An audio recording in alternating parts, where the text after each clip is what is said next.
Slew of foreign John Israeli. Bolton, National Security Advisor. Yes, National Security Advisor. And the Ambassador Friedman. Ambassador Friedman, yes, in addition. There's a high monitoring the what we call be very serious errors. But think about it. Think about who's there.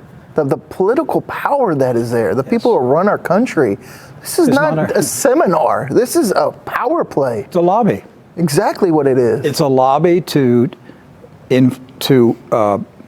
enforce the new doctrine in America, to enforce it in the churches. It's a takeover of the church. It is. The evangelical That's church. why every Christian should be alarmed and should join us in opposing this takeover of evangelical churches in America. The evangelical churches are now apostate. They're in a state of apostasy. They're in a state of rebellion. The Reformation is over. It's died. And we're now in a post-Christian, post-Reformation state of chaos, of spiritual chaos. Falling away. Yes. It is the falling away, the great apostasy that the Bible told us was going to come. Now, we've been saying here on True News for quite some time that what we're detecting through statements and images that we're seeing is that we're being told here in America, Israel, the state of Israel, and America have merged. Yeah, we have the share same values. heritage, the same values. It started years ago with the introduction of Judeo-Christian values. Join us in opposing this takeover of evangelical churches in America. The evangelical churches are now apostate. They're in a state of apostasy. They're in a state of rebellion. The Reformation is over. It's died. And we're now in a post-Christian, post-Reformation state of chaos, of spiritual chaos. Falling away. Yes, it is the falling away, the great apostasy that the Bible told us was going to come. Now, we've been saying here on True News for quite some time that what we're detecting through statements and images that we're seeing is that we're being told here in America, Israel, the state of Israel, and America have merged. Yeah, we have the share same values. heritage, the same values. It started years ago with the introduction of Judeo-Christian values. Which I looked up the origin of that today, actually. That was first used actually to describe Jews converting to Christianity. It's not about some kind of joint, heritage or characteristic. It was to describe Jews who turned from that and accepted Jesus Christ as the Lord and Savior. Yeah, I grew up thinking that was normal, like Judeo-Christian. I just heard it. I remember when I first became aware of it sometime in the late 90s, as when I first started hearing it. Maybe earlier. But when I started True News, really started hearing it 2001, 2002, when they were ramping up for war in the Middle East. Then the churches in America started talking about Judeo-Christian values. It became recruiting grounds, basically, for this endeavor. Exactly. I mean, the churches were turned into war propaganda. But that's how they do it too. They change meanings of words, and where it just becomes second thought, where you accept it before you really know what you're. Jewish burial and This is a power play. It's a lobby. Exactly what it is. It's a lobby to enforce the new doctrine in America, to enforce it in the churches. It's a takeover of the church. It is. The evangelical That's church. why every Christian should be alarmed and should join us in opposing this takeover of evangelical churches in America. The evangelical churches are now apostate. And pastor anymore. I believe he is a rabbi. Change his name. Jackal? I don't know. I think that there's a high probability that he's monitoring the live feed from Kufi, and a lot of important people have been there. Vice President Pence, yes. Secretary of State Mike Pompeo. Who else is on the speaker roster? Ambassador John Bolton, National Security Advisor to the President. You have Jason Greenblatt, Special Envoy to the President, and a slew of foreign John Israeli. Bolton, National Security Advisor. Yes, National Security Advisor. And the Ambassador Friedman. Ambassador Friedman, yes, in addition to Jason Greenblatt, the Special Envoy for negotiations. So the whole Zionist operation. Sounds like an AIPAC get together. But it's supposed to be Christian. Yeah. Same. What's the difference? It is a Zionist propaganda operation operating in thousands of American churches. Yeah. That's what it is. They claim to have 7 million active members now. Who else is on the speaker roster? Ambassador John Bolton, National Security Advisor to the President. You have Jason Greenblatt, Special Envoy to the President, and a slew of foreign John Israeli. Bolton, National Security Advisor. Yes, National Security Advisor. And the Ambassador Friedman. Ambassador Friedman, yes, in addition to Jason Greenblatt, the Special Envoy for negotiations. So the whole Zionist operation. Sounds like an AIPAC get together. But it's supposed to be Christian. Yeah. Same. What's the difference? It is a Zionist propaganda operation operating in thousands of American churches. Yeah. That's what it is. They claim to have 7 million active members now. And again, this is the 14th annual conference, but you'll see from these clips, this place is packed out. and they're also packed up with a lot of doctrinal, what we call, be very serious errors. But think about it. Think about who's there, the political power that is there. YouTube places a large box on our channel on YouTube that says, if you really want to know the truth about the USS Liberty, go to Wikipedia. In other words, what these people are saying is not. As we see with Wikipedia and how they can throw something, what their spin on it. Oh, by the way, Wikipedia, last night somebody edited out of Wikipedia in the Jeffrey Epstein page the names of all the Democrats associated with Jeffrey Epstein. So Wikipedia, do not trust Wikipedia at all. I don't know if they started out with good purposes years ago, but I'm going to tell you right now, Wikipedia is nothing but a propaganda smear operation, and they're rewriting history. Yes. If you know, when I grew up as a kid, we had Encyclopedia Britannica, right? Physical copies. Okay, we got the Magna Carta. Yeah, we got the whole set, man. You knew you were somebody. We were talking about that. Encyclopedias. We on our USS Liberty show, you'll see Wikipedia brands it right there, and don't believe that video. Believe this little box right here, because we're going to give you the truth. That's right. Follow that. Follow why and what they put on certain videos. Then you'll know. Yeah. Then you'll know what they're trying to do. How many of our viewers right now, our listeners, are you aware of what Matt just said? When we, especially when we do something like on the USS Liberty, YouTube places a large box on our channel on YouTube that says, if you really want to know the truth about the USS Liberty, go to Wikipedia. In other words, what these people are saying is not true. Wikipedia is only the ones who speak the truth. And listen, they're insulting you when they do that. But we're outside the kettle. So get out of there. It's going to burn you. It's interactive teachings and activities that will teach them how to love and bless Israel. For families, the Kufi Washington Summit is truly a vacation with a purpose. Be sure to go to kufi.org/summit today. Well, they're definitely gaga for something there. No Christ, zero. Nope. I mean, there's zero Christ in that. total. It was not a Bible study. Not a Christian anything. The evangelical churches have surrendered, and they have opened the door to Antichrist. Yeah. They've invited Antichrist into the churches. The wolves are in the hen. I cannot fellowship with evangelicals anymore. I can't fellowship with them. I have to separate myself from them. They're so far into apostasy that I can't even call them brothers and sisters anymore. But the thing is, I don't think a lot of them understand this. It's that slow. I understand. I get your frustration. I don't think they know. I just don't. I think It's they're their blinded. fault. I get it, but Okay. I think we need to pray and tell them that this is happening, because it's that slow. It's a slow cook again, and I get your frustration. Because you've been aware of it for so long. Some of these people, the light just hasn't clicked. And there's real life casualties to this. I mean, think about again, the importance of this conference, the Christians United for Israel, is that their agenda points turn into policy directives, especially under the President Trump's administration. For example, last year, the defunding of the UN Human Rights Agency was on the forefront of Rabbi Hagee's agenda points. And what happened? It was defunded. Hundreds, thousands of Palestinians went without care because Christian Lutheran hospitals in the West Bank and Gaza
All right, welcome.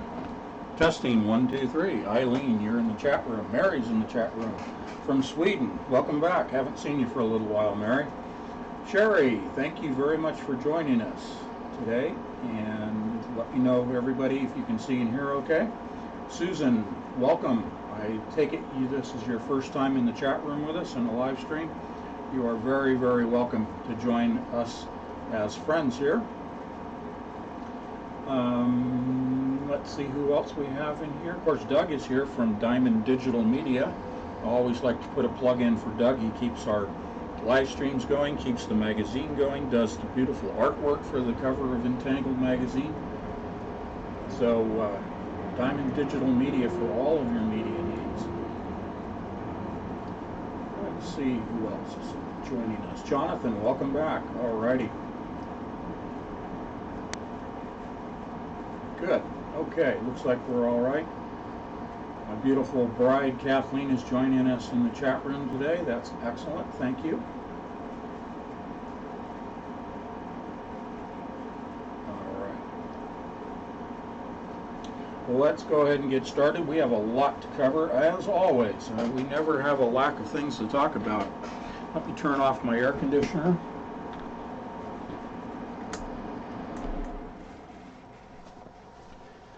And sort of like the frog in the bowl, we have the heat slowly rising here in the loft. But that's okay. That's okay. Not a problem. Better to have good sound. And what are we going to cover today? Well, I sent you a number of things already through Patreon. Let me go to my notes and I will just quickly scan through my list here. What we're going to do today are pretty much news items, but we're going to get a little technical as well.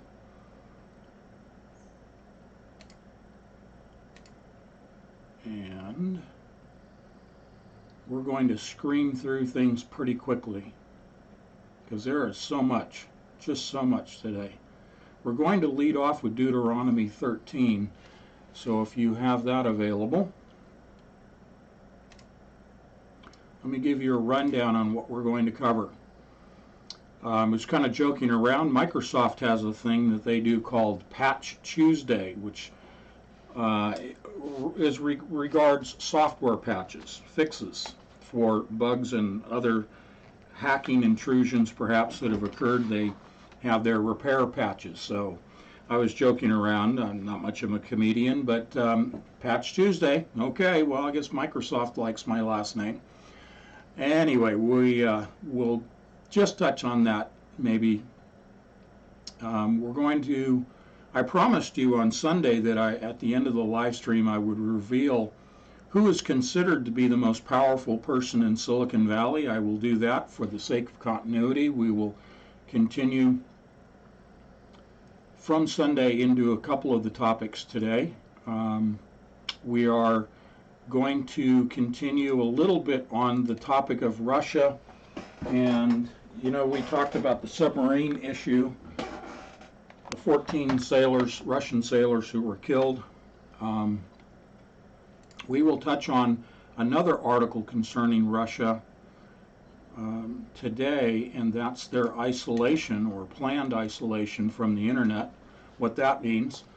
We'll talk about Vice President Pence attending the CUFI, Christians United for Israel conference that took place on Monday and Tuesday, and a list of luminaries who are also in attendance. We'll touch on that, but he's talking about U.S. military gearing up for war against radical Islam. Then we'll move on to, again, for the sake of continuity, we have a book that I cited on Sunday, Jewish Magic Before the Rise of Kabbalah. We have an article concerning the author, Yuval Harari, and some of his prognostications for the future. Even though he is a professor of history, he's talking about the future as a futurist, so we'll touch on that. And he's talking about we're on the verge of merging with machines. So he's sounding very much like a Ray Kurzweil. Then we're going to get into kind of the technical, and that's the quantum random number generator. And that's a mouthful, but I'll break it down, and it's very relevant to what we do every day and the revising of reality that we live in every day. So quantum random number generator. We're going to reach back into the July issue of Entangled magazine and speak a little bit on the philosophical aspects of random number generation. I touched on Aristotle and Plato and related that to the prognostications and philosophies of the Kabbalist rabbis. Again, the whole premise here is that the one world religion that is emerging, that has been in place, really has been in place for centuries, perhaps thousands of years, and I would make the case thousands of years has been in place, the one world religion, superseding all of the known religions, that of Kabbalah. And the operating system of Kabbalah is quantum mechanics, and the software of quantum mechanics, therefore Kabbalah, is the divinatory process known as geomancy. Okay, So we're adding to that body of evidence as to those premises, or premisi, if you may, okay? And we will move from quantum random number generation to probability distributions. And again, that has to do directly with not only random number generation, but probabilities that we talked about in the May and June and even in the July issue of Entangled Magazine. Why probabilities are such a big thing? Because it's the mechanism of divination, it's the mechanism of quantum mechanics. Okay? And then we have kind of a, let's just say, kind of a fun article, is the notion of firing tiny little spaceships to Alpha Centauri powered by lasers. We'll see if we have time to get to that today. All right? So we'll try to keep it to 2 hours. I'm going to move very quickly through this. But as always, I like to begin with Scripture. Okay?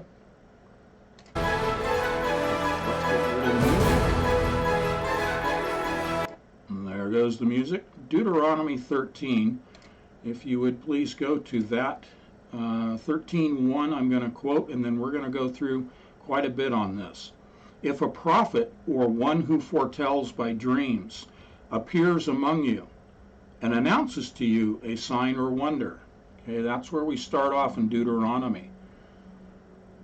So I am going to read something that is, well, let's put it this way. I'm going to go to the Berean Study Bible under the heading of Idolaters to be put to death. And I want to precede this. I want to put together just a position statement. I am not advocating the death of anyone. I'm simply reading from Deuteronomy 13. Okay? I'm not advocating that we go out and round people up and kill them. Absolutely not. But I want to read from the Word itself. And this is in the Berean Study Bible, as I said. You can find this at BibleHub.com. And I will read this fairly quickly, but understand from the footnote. Let's precede this. Let's premise this with the footnote from the Berean Study Bible. The Hebrew term refers to giving over things or persons to the Word. To the Lord. Put my glasses on. Let me start up. They're referring to the Hebrew term, okay, destruction. And I'm going to relate that also to death, because death is spelled out here. Killing is spelled out here. So I'm taking this footnote and I'm applying it a little more broadly than they have in terms of destruction and killing. The Hebrew term for that refers to giving over things or persons to the Lord, either by destroying them or by giving them as an offering. Okay? So, bear in mind as I read through these 18 verses from Deuteronomy that we're putting people into the hands of the Lord. We're giving over people to the Lord for Him to judge and for Him to then carry out His judgment as He prescribes it, not us. So, understanding that, this is Deuteronomy 13, idolaters to be put to death, from the Berean Study Bible.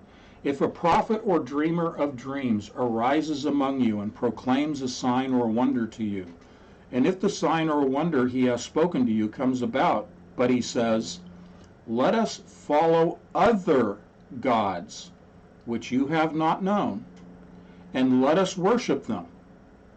Now, I'm going to stop there because I really would like you to understand what I'm citing to you with respect to the broader conversation that Kathleen and I have presented to you, especially on Sunday.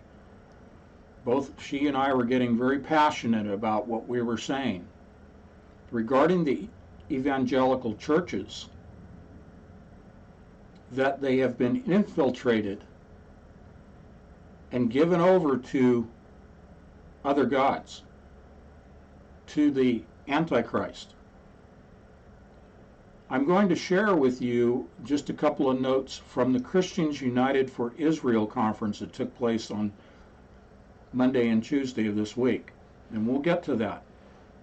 But I would put Kufi, or Kufi, however you would like to pronounce it, into the category of what is being presented here in Deuteronomy 13. I put forth the position statement on Sunday that the evangelical church was set up, was initiated by the Kabbalists, the Talmudic Jews. This is not anti-Semitism. This is talking about those that worship the Antichrist spirit, who don't worship the one and true God as you and I do as Christians. That we've repented of our sins to Jesus Christ, our Lord and Savior, who we acknowledge as our Savior, who we acknowledge has died through the shedding of his blood on the cross, and equally important, but oftentimes not reminded to congregations, that he arose, he defeated death, he ascended to heaven. The resurrection of Jesus Christ. For without the resurrection, we don't have a gospel. We don't have a salvation. He defeated death, and that's the gift that he has given to us as we have repented of our sins and given our lives over to Jesus Christ. And we worship the one and true only Jesus Christ as the Messiah, and therefore the one and only true God, our Father, the Creator of everything. What we're talking about here today are those that have set up a false religion, have misled Christians in the thousands, have misled them into now denying the one and true Jesus Christ, who died for our sins, and to worship a false Messiah. So there's a basic premise here. Understand that what is preached may be 90 to 95% the truth. It may be valid, filled with scriptures that are cited. By the Kabbalists, only the Old Testament. But by the typical evangelical pastor, it would be Old and New Testament. But it doesn't do any good when you then bring in a false doctrine that is 5, 10, or 15% of what is being presented to a congregation. You see, it gets slipped in there. What's happening with the evangelicals is they're being misled into believing that the rabbis have the true information, that the rabbis are the ones who should be teaching Christians. The rabbis, who predominantly are Kabbalists that are involved with the evangelical church, primarily Kabbalists, they are leading Christians who now are being told by their pastors, let's welcome into our congregation Rabbi so-and-so, whoever that may be, and we're going to learn from the rabbi. And the mystical, the magical, the mysterious is presented by the rabbi to a congregation who lacks, for the most part, a historical understanding and perspective of what the rabbi is presenting, and the consequences of listening, learning, and following the teachings of the Kabbalist rabbis, because it leads to the denying of the one and true Jesus Christ and the worship of their Mashiach, the return of the Antichrist. And the true Jesus Christ is not brought up. is not cited as who the congregation is being led to worship. So there is a pushback that has started, let's say from Orthodox Christians. I would consider myself to be an Orthodox Christian. Orthodox in that my orthodoxy is based upon my worship and thereby my salvation by the one and true Jesus Christ, who died for my sins and was resurrected. That's orthodox in my definition of it. There is a movement, it's small, but there is a movement of Christians who are pushing back against the evangelicals, who are pushing back against the Kabbalist rabbis. Pushing back because we can see that this is leading thousands astray to worship the Antichrist, and they don't know at this point that that is what is occurring. They don't know that they're being led astray because they're dazzled. I call it being dazzled and bamboozled by rabbis who seem to be bringing in this mysticism, which is their whole basis of their orthodoxy, is mysticism and magic, dating back into ancient Egypt. It's Hermeticism. Okay? That's what's being presented to the evangelical church. But the Orthodox Christians that are pushing back, what they don't understand, and we shared this, Kathleen and I did on Sunday, and I'll share with you again. I applaud, I'm fully behind pushing back against the Kabbalist rabbis and the deception of the evangelical Christians. I'm all for that. What I want to add to those Orthodox Christians that are pushing back, what I would like to add to is our 30,000-foot perspective. And that is specifically that the Kabbalist rabbis of old set up the evangelical church. The reason the evangelical church exists is to raise money for Zionist political Israel. Okay? This is for a nation state. This is not about a people. That's why this is not anti-Semitism. This is not directed at Jews. We pray for Jews who don't worship the one and true Messiah, Jesus Christ, as we do. We pray for their conversion to be a true messianic, and we've talked about defining that, challenging that. When a Jew says, I'm a messianic Jew, challenge the messianic. Who is the Jesus Christ that you are claiming to worship? Let's get right down to brass tacks here. So the point I'm making is that the evangelical church was set up by the Kabbalists. The evangelical churches were set up by the Kabbalist rabbis. Okay? So if you're pushing back against this delusion that's being pushed into the evangelical communities and misleading Christians into denying the one and true Jesus Christ, if you really want to understand what's going on, understand that it is a Kabbalist manufactured entity, the evangelical church.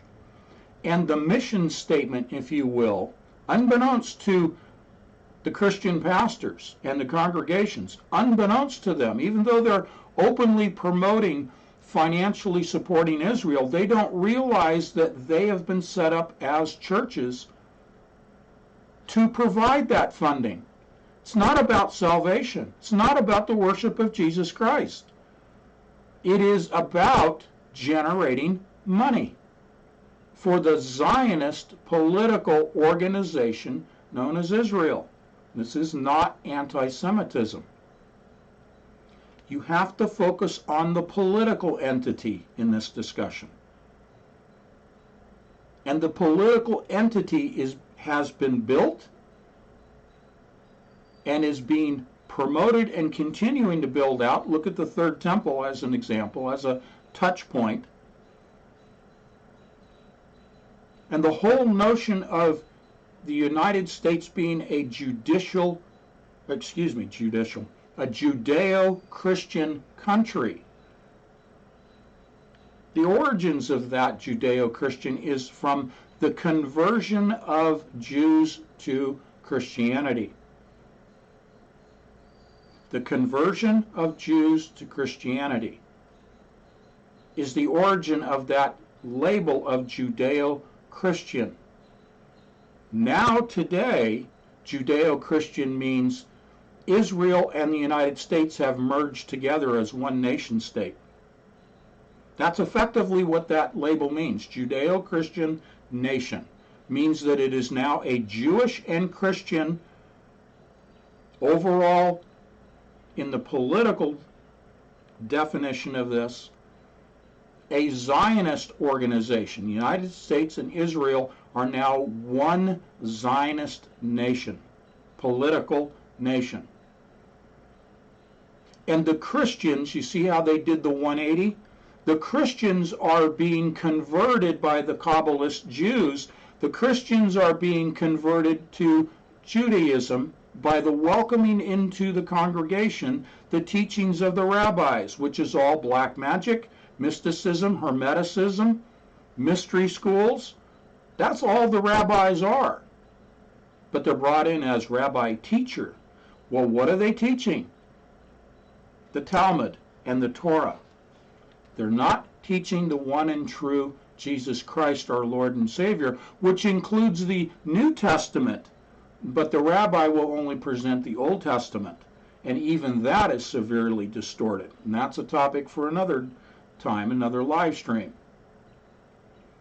So, if you are supporting the Orthodox Christians who are pushing against this evangelical movement to financially support Israel blindly, thinking that it's going to bless you and bless the nation of the United States by blessing Israel, go read the footnotes to the Schofield Bible.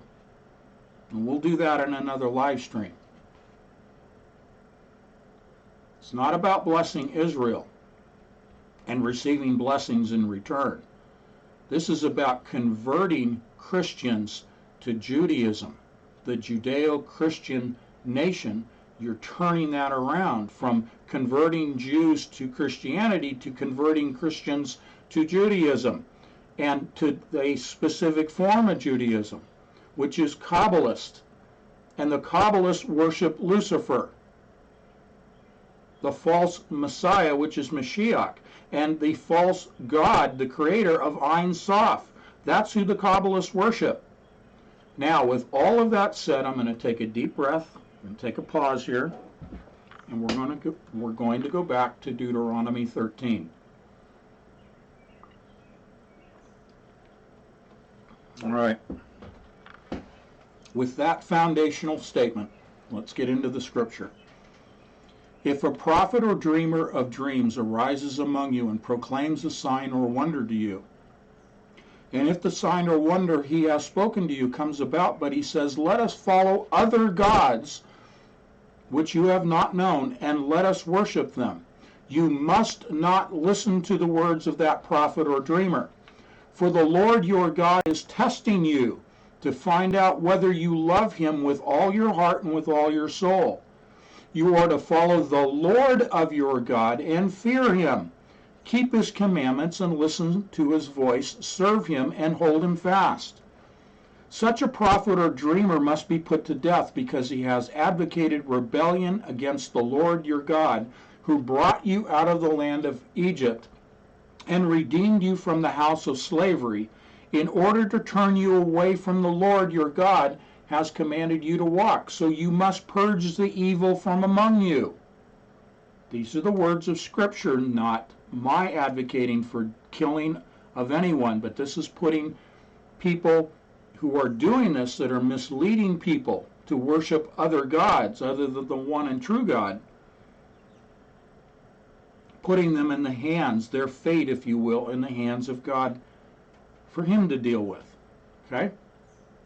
If your very own brother, this is verse 6, or your son or daughter or the wife you embrace or your closest friend secretly entices you, saying, let us go and worship other gods, which neither you nor your fathers have known, the gods of the peoples around you, whether near or far, from one end of the earth to the other, you must not yield to him or listen to him.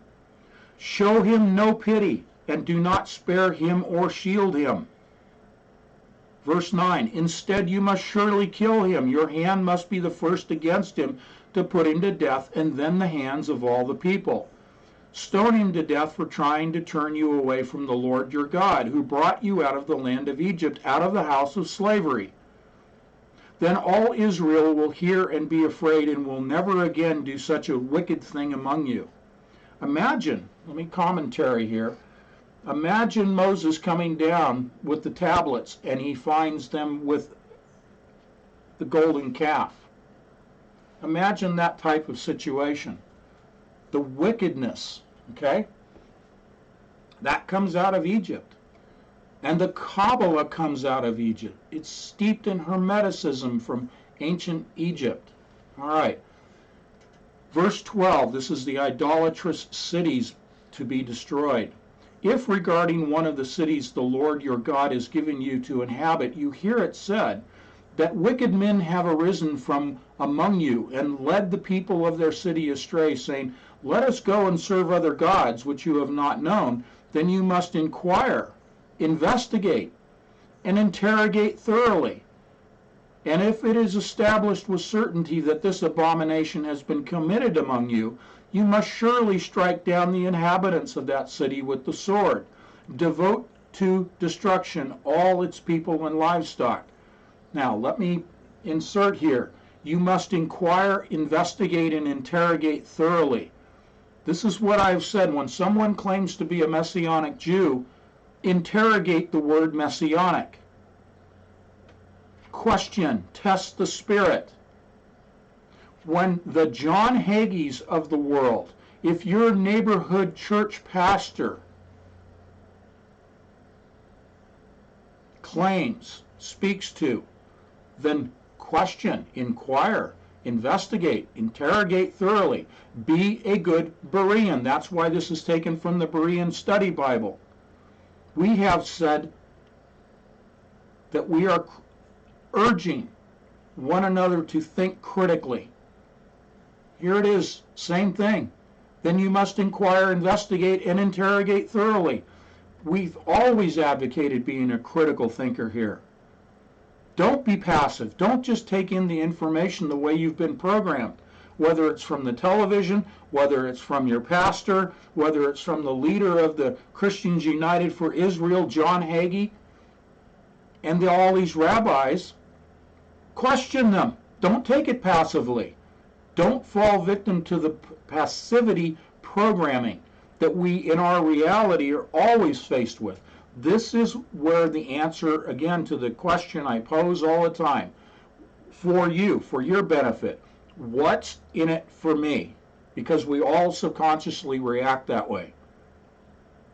What's in it for you? The answer is, don't be passive, be a critical thinker.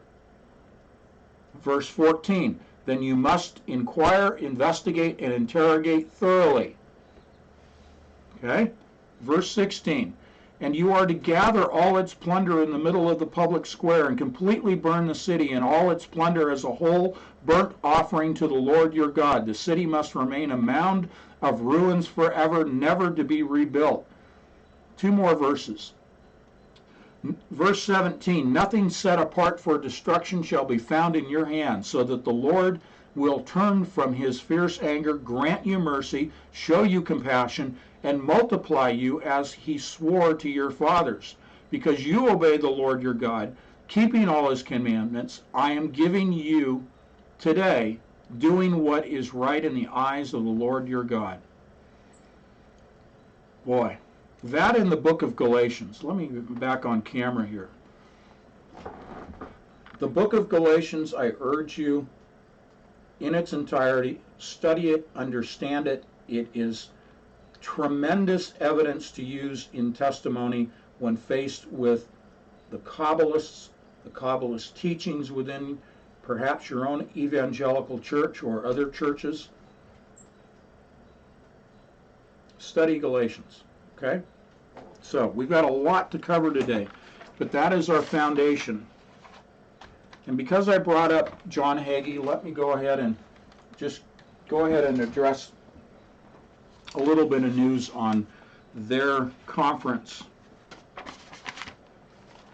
Move my notes around here. Okay. All right, here we go. A lot of people here today. I thank you for your time. By the way, programming note, in 30 minutes we will take our first break. But CUFI was going on. Christians United for Israel, founded by John Hagee, now has 7 million members. 7 million members around the world.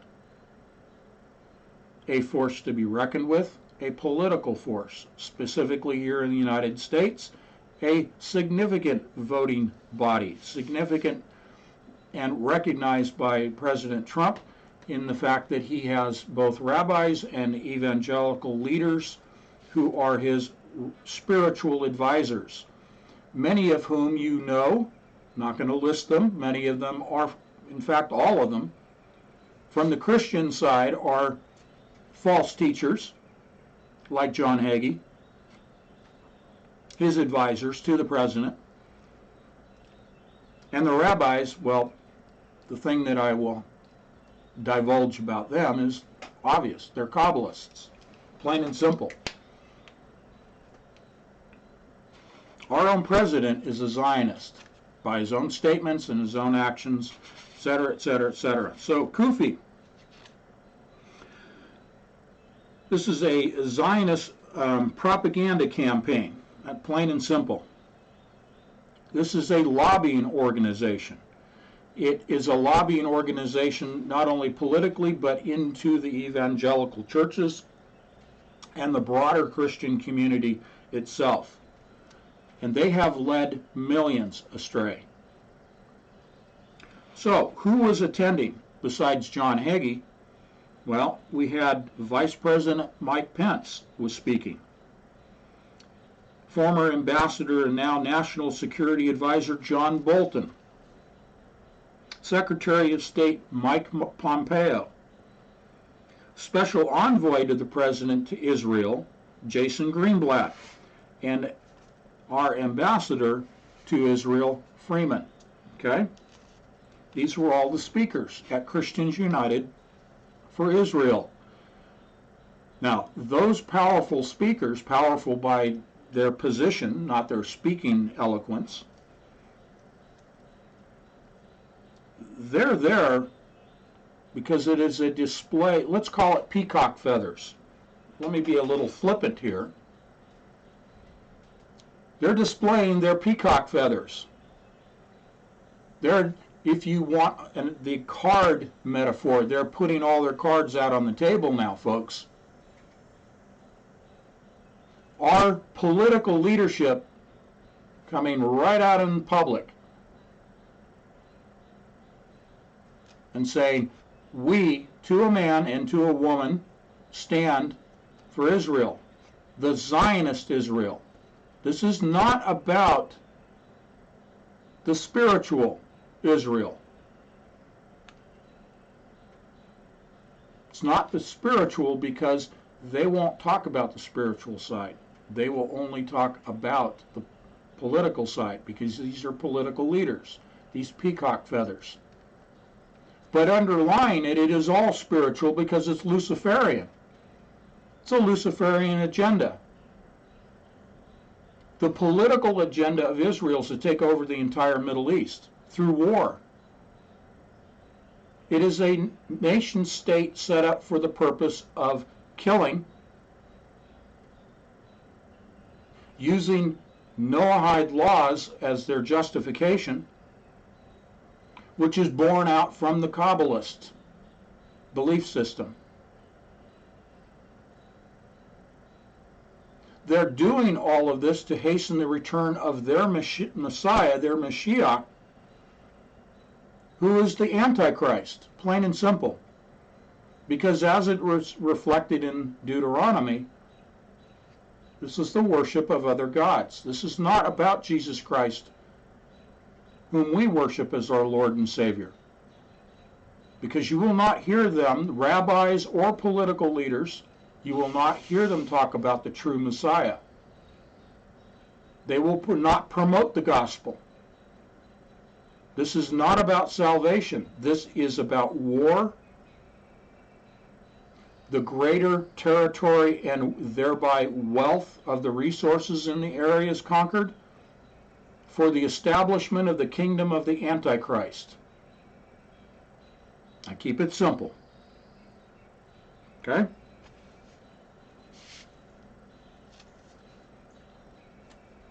Bottom line, this is an apostasy. This is the great apostasy. This is the great turning away. This is the great delusion. 7 million people and growing in one organization to support the nation state of Israel, and having the ear of the President of the United States. Effectively, the United States and Israel have politically merged as one nation. What about our Constitution? We just celebrated Independence Day on the 4th of July. What about our Declaration of Independence leading to our Constitution and further enhanced by the Bill of Rights? What about all that? What about our vote? What about our voice? What about our say? We the people. Where is it? Okay?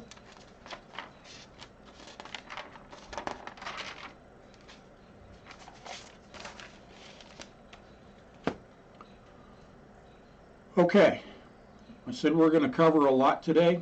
Let's go on to our next topic.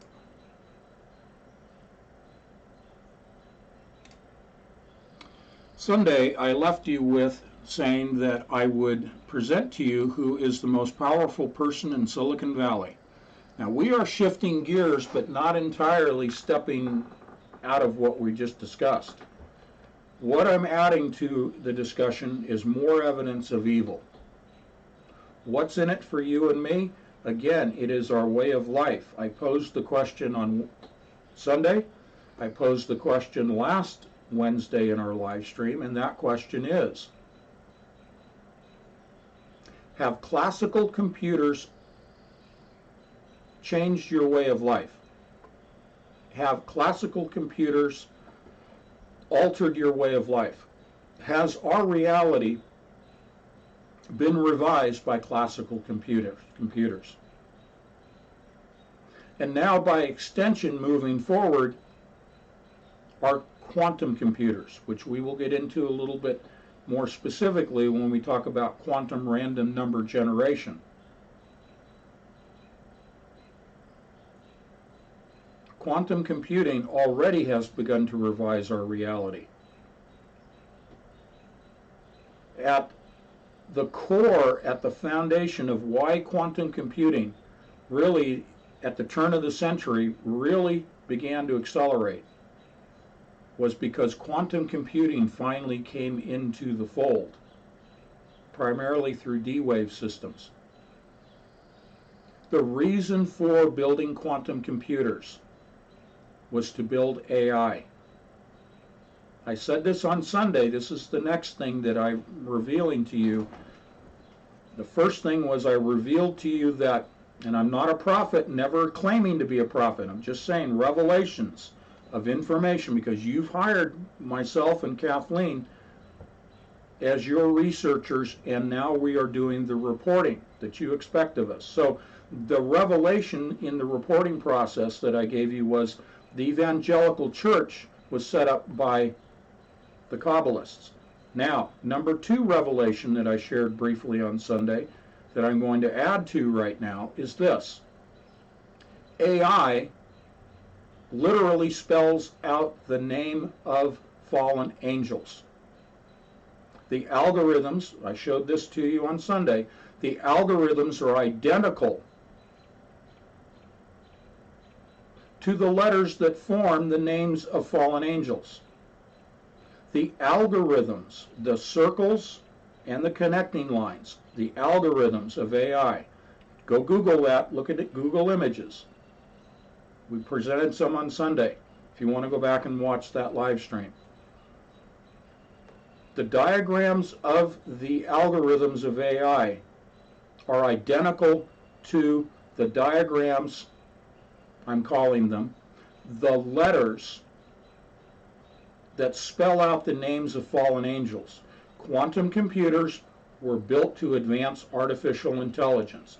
And artificial intelligence, comprised of algorithms, spell out the names of fallen angels. Well, what's the big deal of spelling out the names of fallen angels? Well, when you spell out the names and you combine that with the incantations that are used to make contact with the fallen angels, and then communicate interdimensionally by way of those quantum computers in a very rapid fashion because of the quantum computers, you are interdimensionally communicating information to the fallen angels through incantations and receiving back in the form of recipes, instructions as to how to obtain that which you are seeking through that contact. Those answers that you are seeking from the fallen angels, you are specifically naming. There are specific angels, and we'll break this down tomorrow. Specific angels that have dominion, domain. Okay, remember the word domain because I'm going to get to that later. Specific domain, specific dominion over aspects of our reality, our life. That's what's in it for us. This is literally quantum computers advancing at a parabolic rate, artificial intelligence that spells out the name of specific fallen angels, establishes communication, and receives back information and power as to how to influence people and how to modify the physical reality we live in. We've presented all of the preliminary evidence for that argument, both in Entangled magazine for now 25 editions of the magazine and 18 months of live streams. We've presented the preliminary evidence for this argument.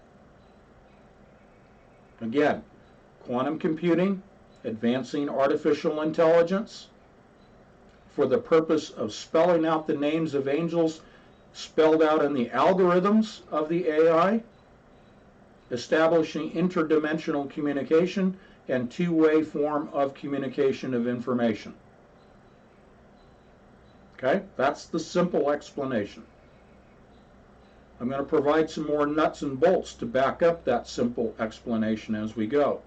But today, right now, at the moment, the most powerful person in Silicon Valley, you probably have never heard this gentleman's name before. He is South Korean by descent. Billionaire Masayoshi Son.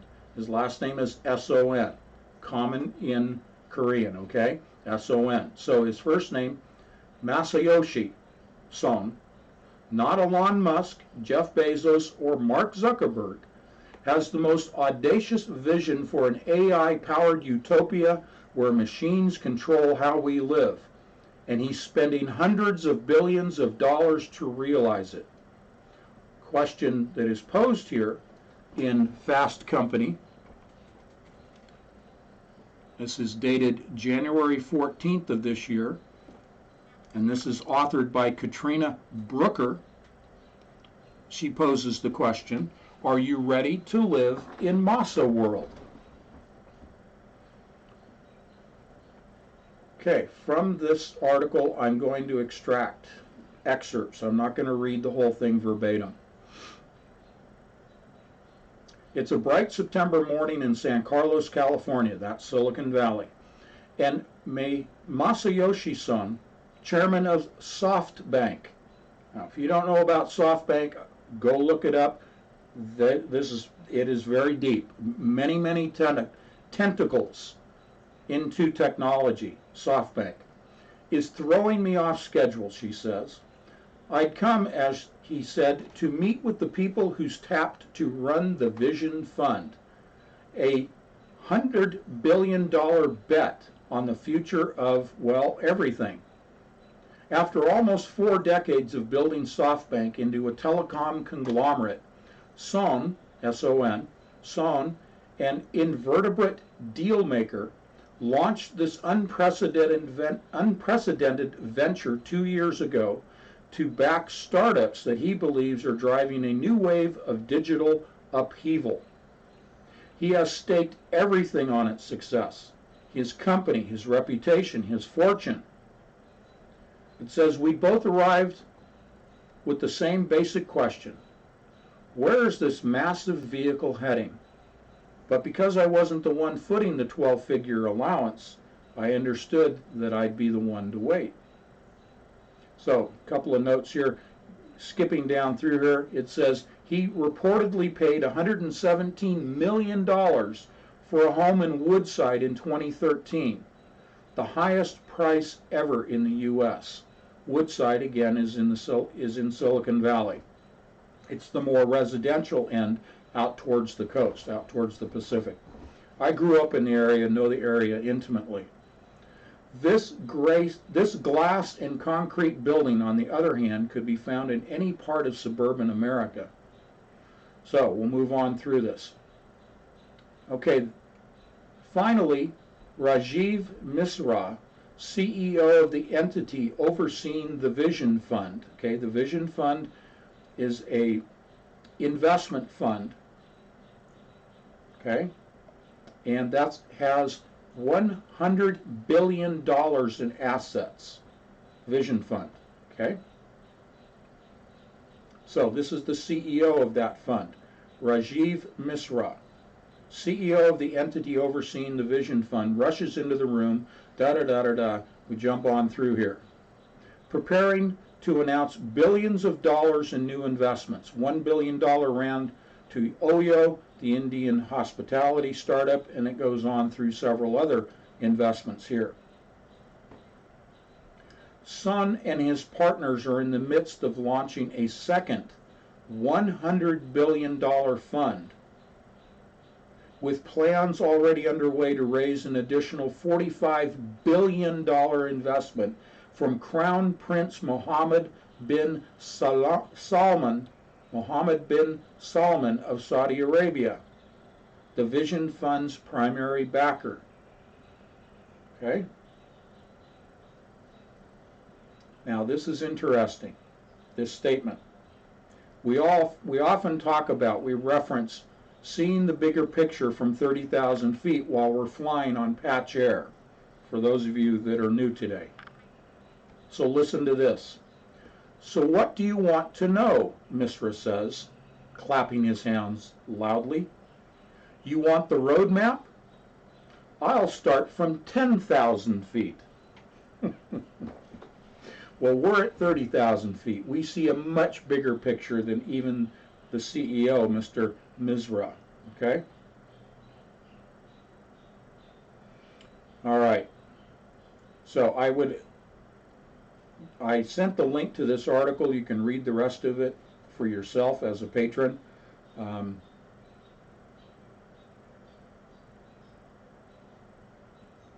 There's a lot in here. There are examples of where the money is being invested, what his intent is to revise reality.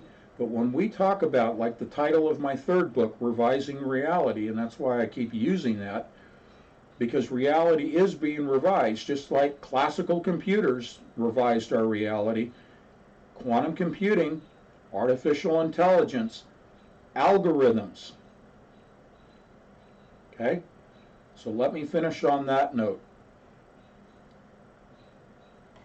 Because we're talking about the most powerful person in Silicon Valley, Masayoshi Son. Okay? Here's the final part of his vision. I want to share this with you and then we'll move on.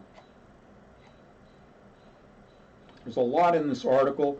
A lot of things that we have already talked about are reflected in this article, and we've given it to you way ahead of time. Okay? So, tip of the spear information, the leading edge happens right here in these live streams. Trying to get down to my excerpt that I wanted to share with you.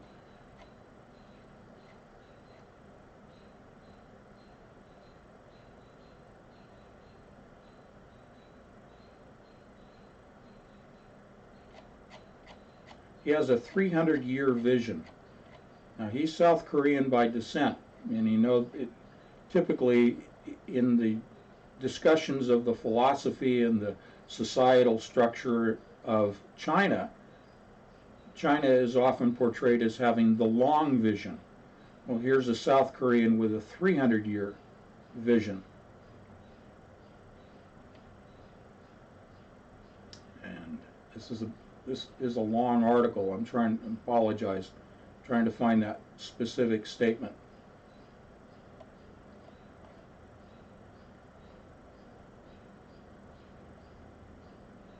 But I think this article, as you read through it, you will see the vision of the other companies that are involved, like Google and Facebook and other Silicon Valley notables, are part of his vision. Okay, they're not separate. So this guy is at the top of the pyramid, if we want to put it in those terms.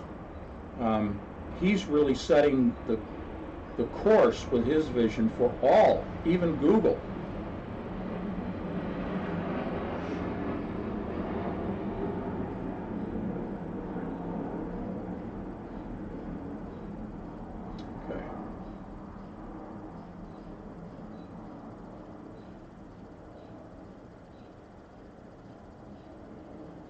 Oh my goodness. I really apologize. I had seen this and then I had to skip to find something else and now I can't find it coming back. I don't know how many pages this article is in total, but it's very long.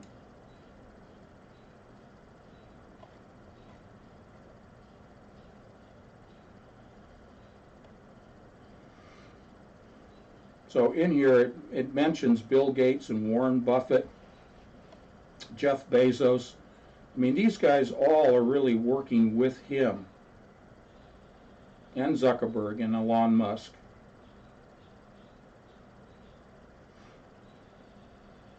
But his sole focus, as I continue to scan through this, is the advancement of artificial intelligence. Bottom line, where's all the money going? Where are they investing? And I've said this for over a year now. There's two places that money primarily in the venture capital world in Silicon Valley. Two places the money's primarily going. One is the defeat of death, as I've called it. That's defeating death, that is immortality. That's what they're seeking. In order to achieve that, the second thing that they are investing in is artificial intelligence. The AI to achieve the first goal, which is immortality. You see, that's the offer, that's the age-old, since the Garden of Eden, that's the false promise from Lucifer. You can see their fruits, you can see their goals, you can see their agenda, you can see where the money trail leads. It leads to immortality. Well, that doesn't lead to God. God offers immortality through Jesus Christ, through the salvation of your soul. If they're being sold something other than that, then it, by definition, it is an other God, as in Deuteronomy. The other God can only be Lucifer. Okay? So, you know that they're worshiping Lucifer and not the one and true God by their fruits. And their fruits are seeking immortality by means other than by God through the salvation of Jesus Christ. And that, at the heart of it, is Kabbalah. Okay? Everything traces back into Kabbalah.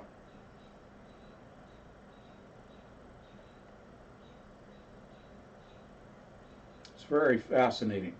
When you have that basic understanding, the historical understanding of how Kabbalah came to be and who's behind it, and then you look at these business articles and you look at technical articles, you can see the Kabbalah jump right off the page. That's why I've said all of the scientific disciplines, all of the technology of today is steered, is guided, the hub of the wheel is quantum mechanics. And quantum mechanics was developed by the Kabbalists, not by the scientists, by the Kabbalists. That's why it is the operating system of the Kabbalist one world religion. Okay.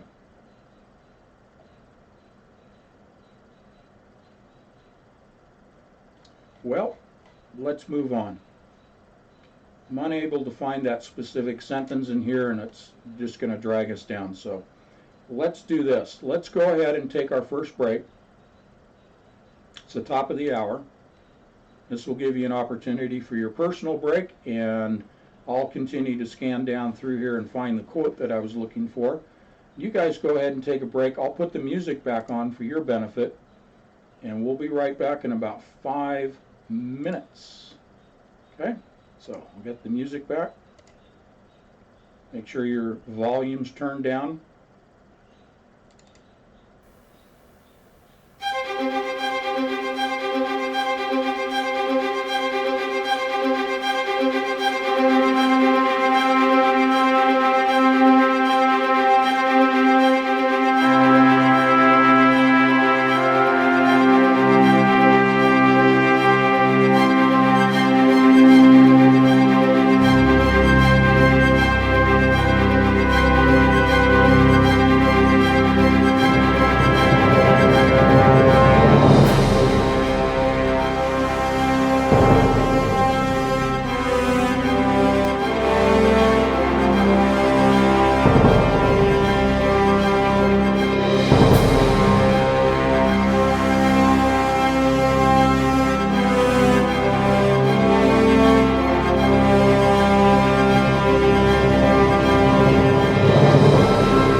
All right, folks, I think we're back. Let me check my audio here. Let me know in the chat room you can still hear me okay. Just turn the music off. All right, sounds like you can see. Okay.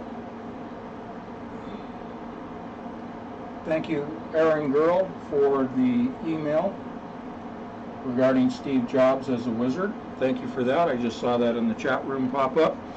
Steve Jobs spent about 6 months in India with one of the Maharishis there and came back and put together the iPhone. iPhone is from India. It is from the Hindu. Okay? All right. Thank you, Doug. All right, great. We're moving. All righty. I found during the break what I was looking for in the article. And let me turn off my air conditioning. All right. So,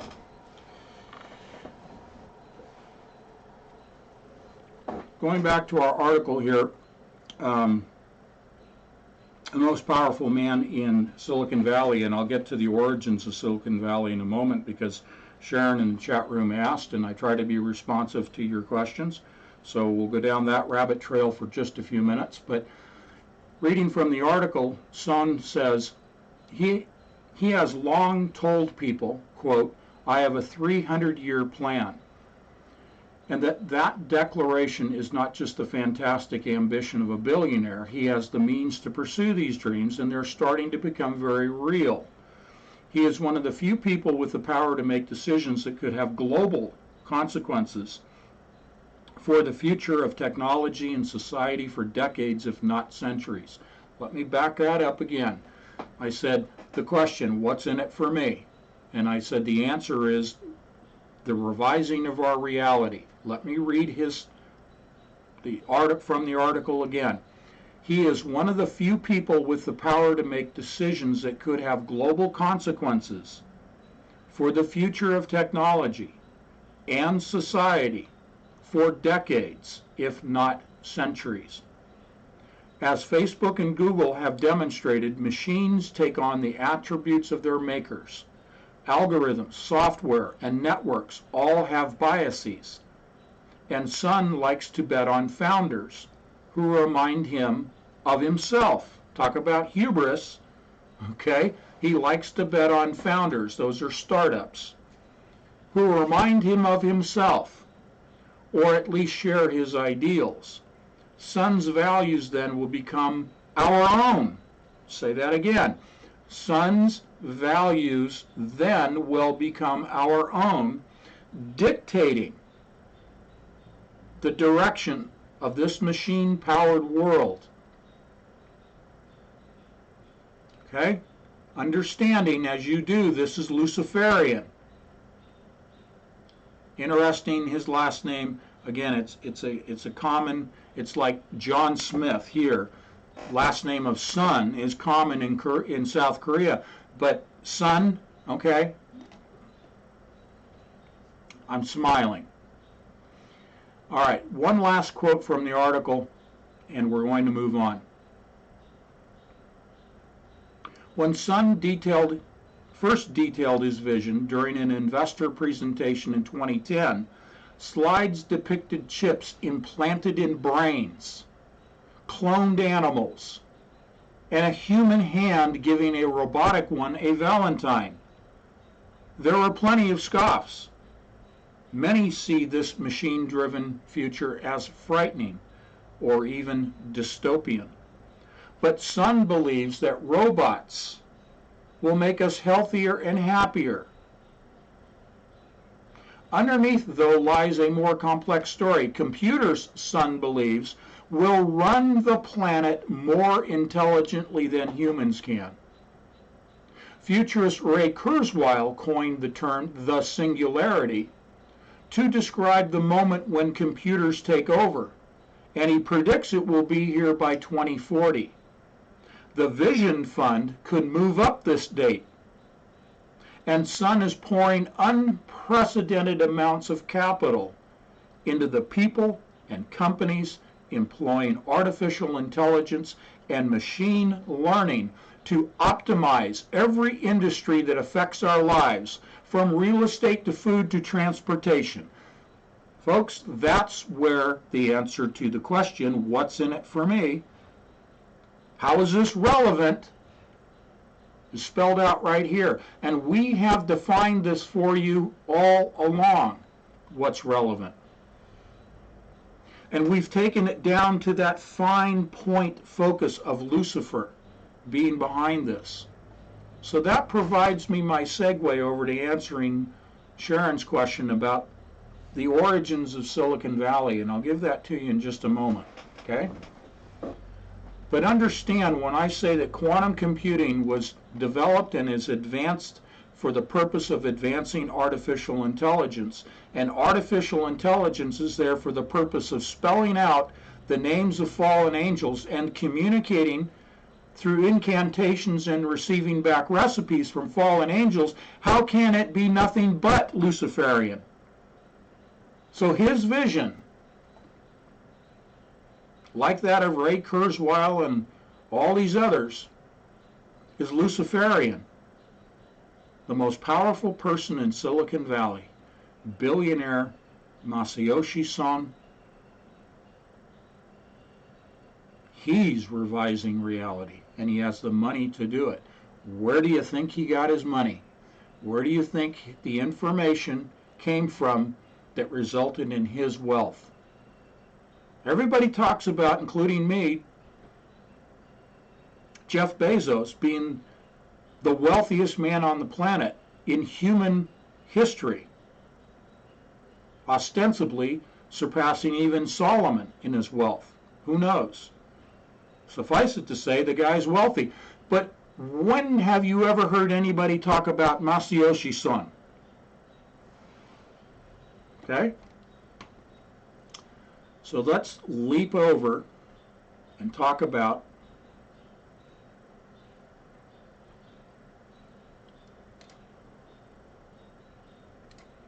Silicon Valley.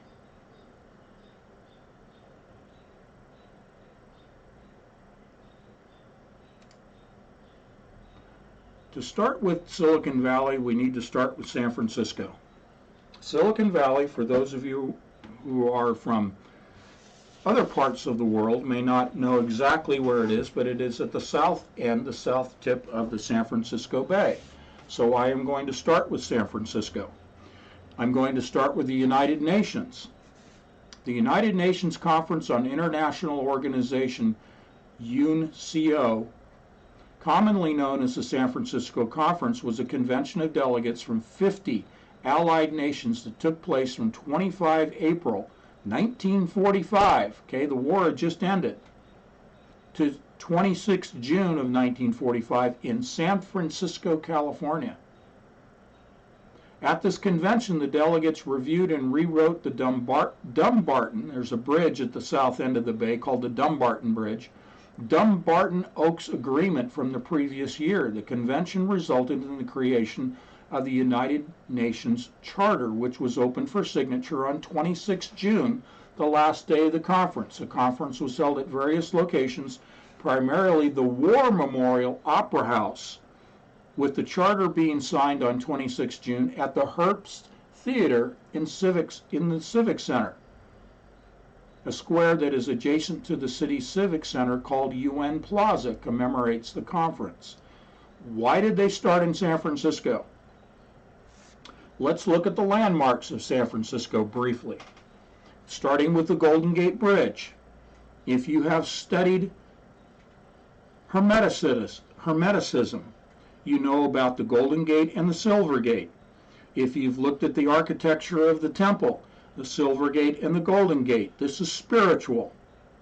If you've read my first book, Covert Catastrophe, you know that the Golden Gate Bridge and its center point of its arch of the cable, because it's a suspension bridge, lines up perfectly with Ursa Major, the Big Dipper, the bear. California's state animal is the bear, the golden bear. Okay? UC Berkeley is known as the the California Bears, the Cal Bears. Ursa Major is the bear. The bridge lines up with it on the horizon. And if you draw a line from Ursa Major through the center point of the arch of the Golden Gate Bridge, which is hermetic, it lines up with the lighthouse at the tip of Alcatraz, a prison island in the San Francisco Bay. The lighthouse, okay, Light and Lucifer, and continue that straight line, it connects with an obelisk on the campus of UC Berkeley, Sproul Plaza, Sather Gate, another gate.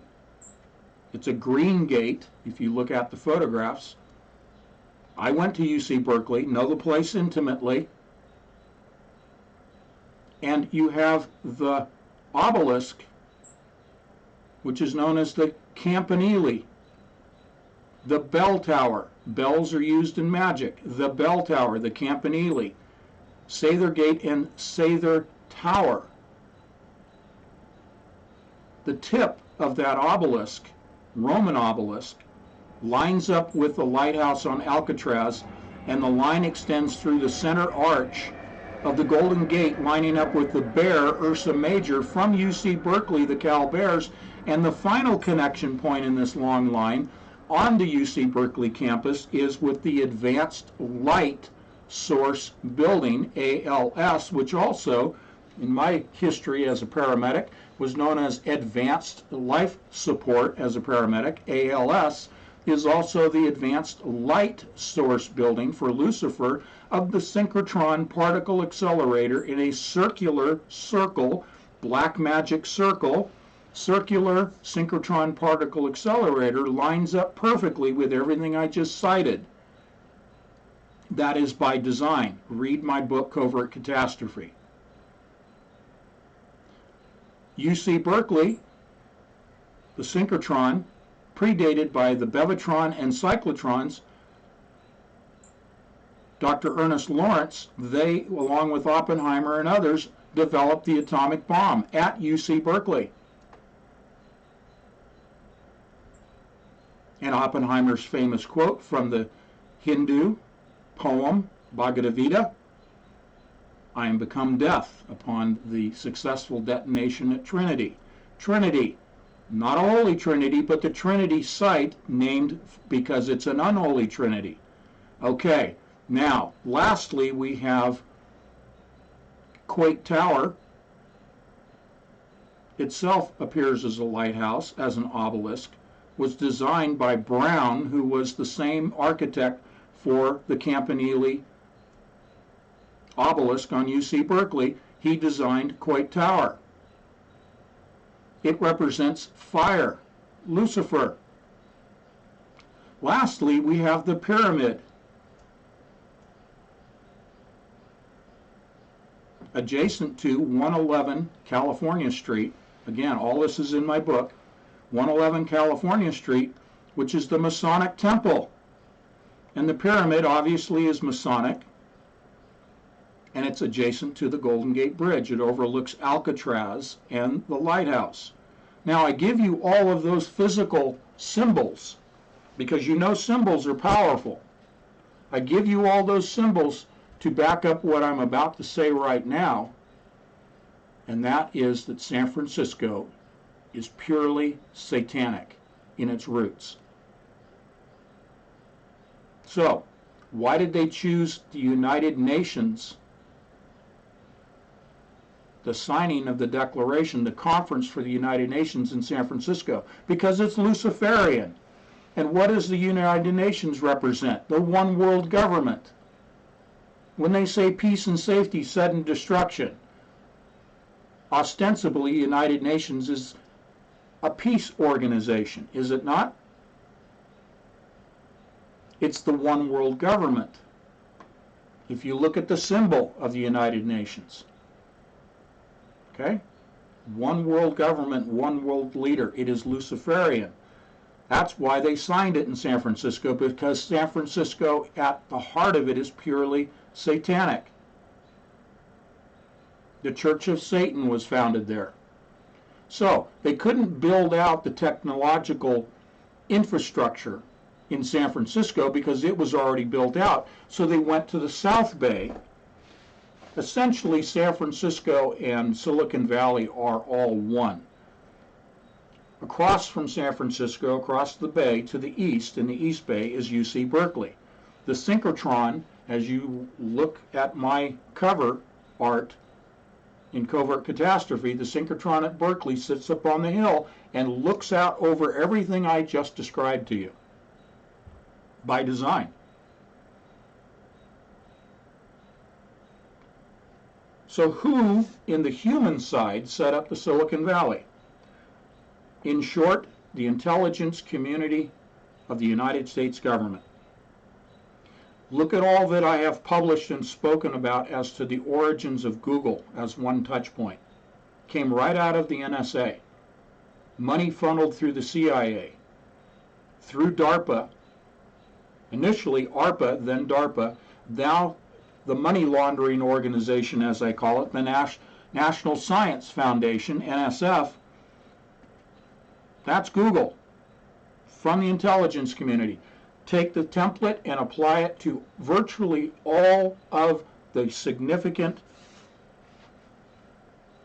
tech companies like Facebook, etc., etc. Silicon Valley was formed by the intelligence community. It was founded. They couldn't build it in San Francisco, so they went to the South Bay, which was farmland, swampland, and open fields. There wasn't much there. I grew up in that area, okay? There was plenty of room, and they displaced thousands of people through eminent domain. They took out tracts of suburban homes and farmland, orchards, fields, and built Silicon Valley because they couldn't build it in San Francisco. By extension, it's all one and the same. Okay? So, that's a little tangent. We went down a little side street, but I hope that answers your question, Sharon. In short, it is the UN and the intelligence communities at work. Okay? Alrighty, let's move on through.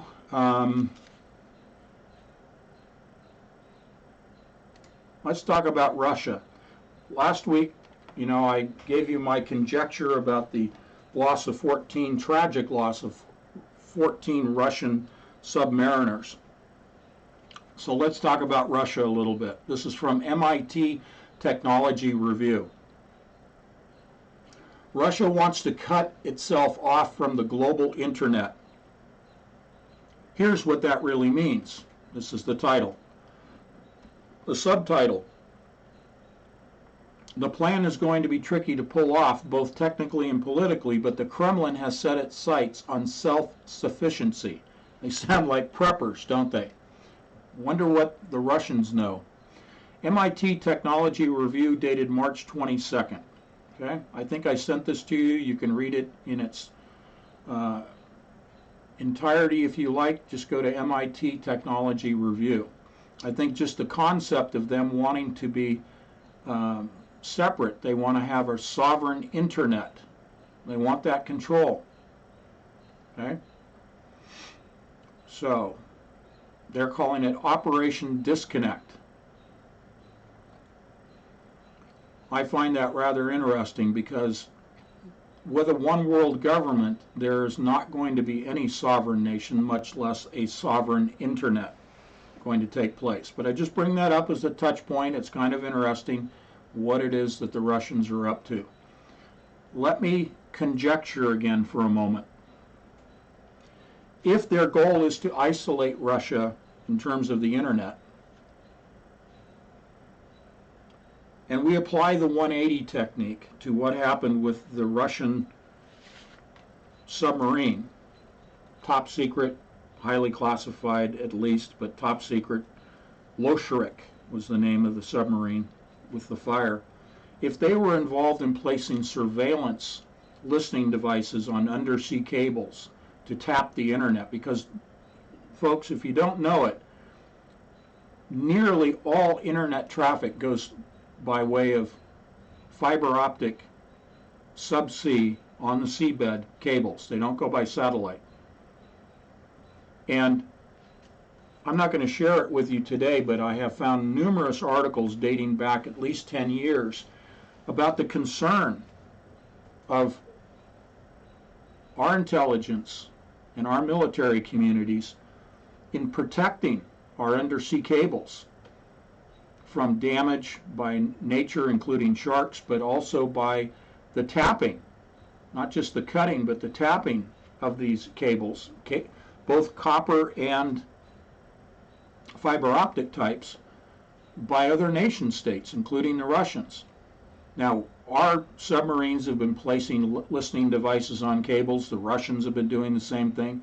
That's primarily what the Loshrik was designed to do, was to place listening devices. They don't cut cables. There have been a number of people that I've gotten emails from people sending me YouTube videos of people on YouTube saying cutting of the cables. Look, if you cut the cable, it's detected immediately. So that isn't going to be done. From a practical standpoint, you're talking about undersea. Yes, you can use remotely operated vehicles, unmanned submarines, these small, like a drone that you would use in the air, in the skies, underwater drones, ROVs that are used, that are deployed from the submarine. They can go out and cut the cables, but you can't re-splice a cable. It takes sophisticated machinery underwater on the seabed to re-splice cables. I know about this technology. I've read about it extensively. I know what it takes. So they're not going to cut the cables and then re-splice them. So the people on YouTube that are talking about taking a section, cutting it here and going down another mile or so and cutting it again, don't know about the technology. What is done are placing passive listening devices. They don't even penetrate the armor around the cable. These cables are armored because what typically happens are fishing boats that deploy fishing gear damage the cables. They snag them. Ships will drop anchor nearer to shore, but drop anchor and damage the cables. So they're armored. Just to penetrate the armor really is not practical. So what our government does, and the Chinese and the Russians do this, and others, and the Israelis do this, are to place by submarine and by ROV listening devices atop the cables, because the cables are buried typically 6 to 10 feet in the seabed material. And most seabed material is very soft, and it's trenched. Cable is laid by the trencher and then covered over again. So they will place listening devices that are passively tapping into even fiber optic. So this, I believe, is what the Loshrik was involved in. If Russia, this is the conjecture point, if Russia was trying to cut those cables with the Loshrik, in this process of advancing their agenda of isolating themselves from the rest of the world in terms of the internet, that's possibly what the Loshrik was involved in. I don't know. Pure speculation. But I know the cables were not being cut because it isn't necessary with passive listening devices. Okay? All right, let's move on.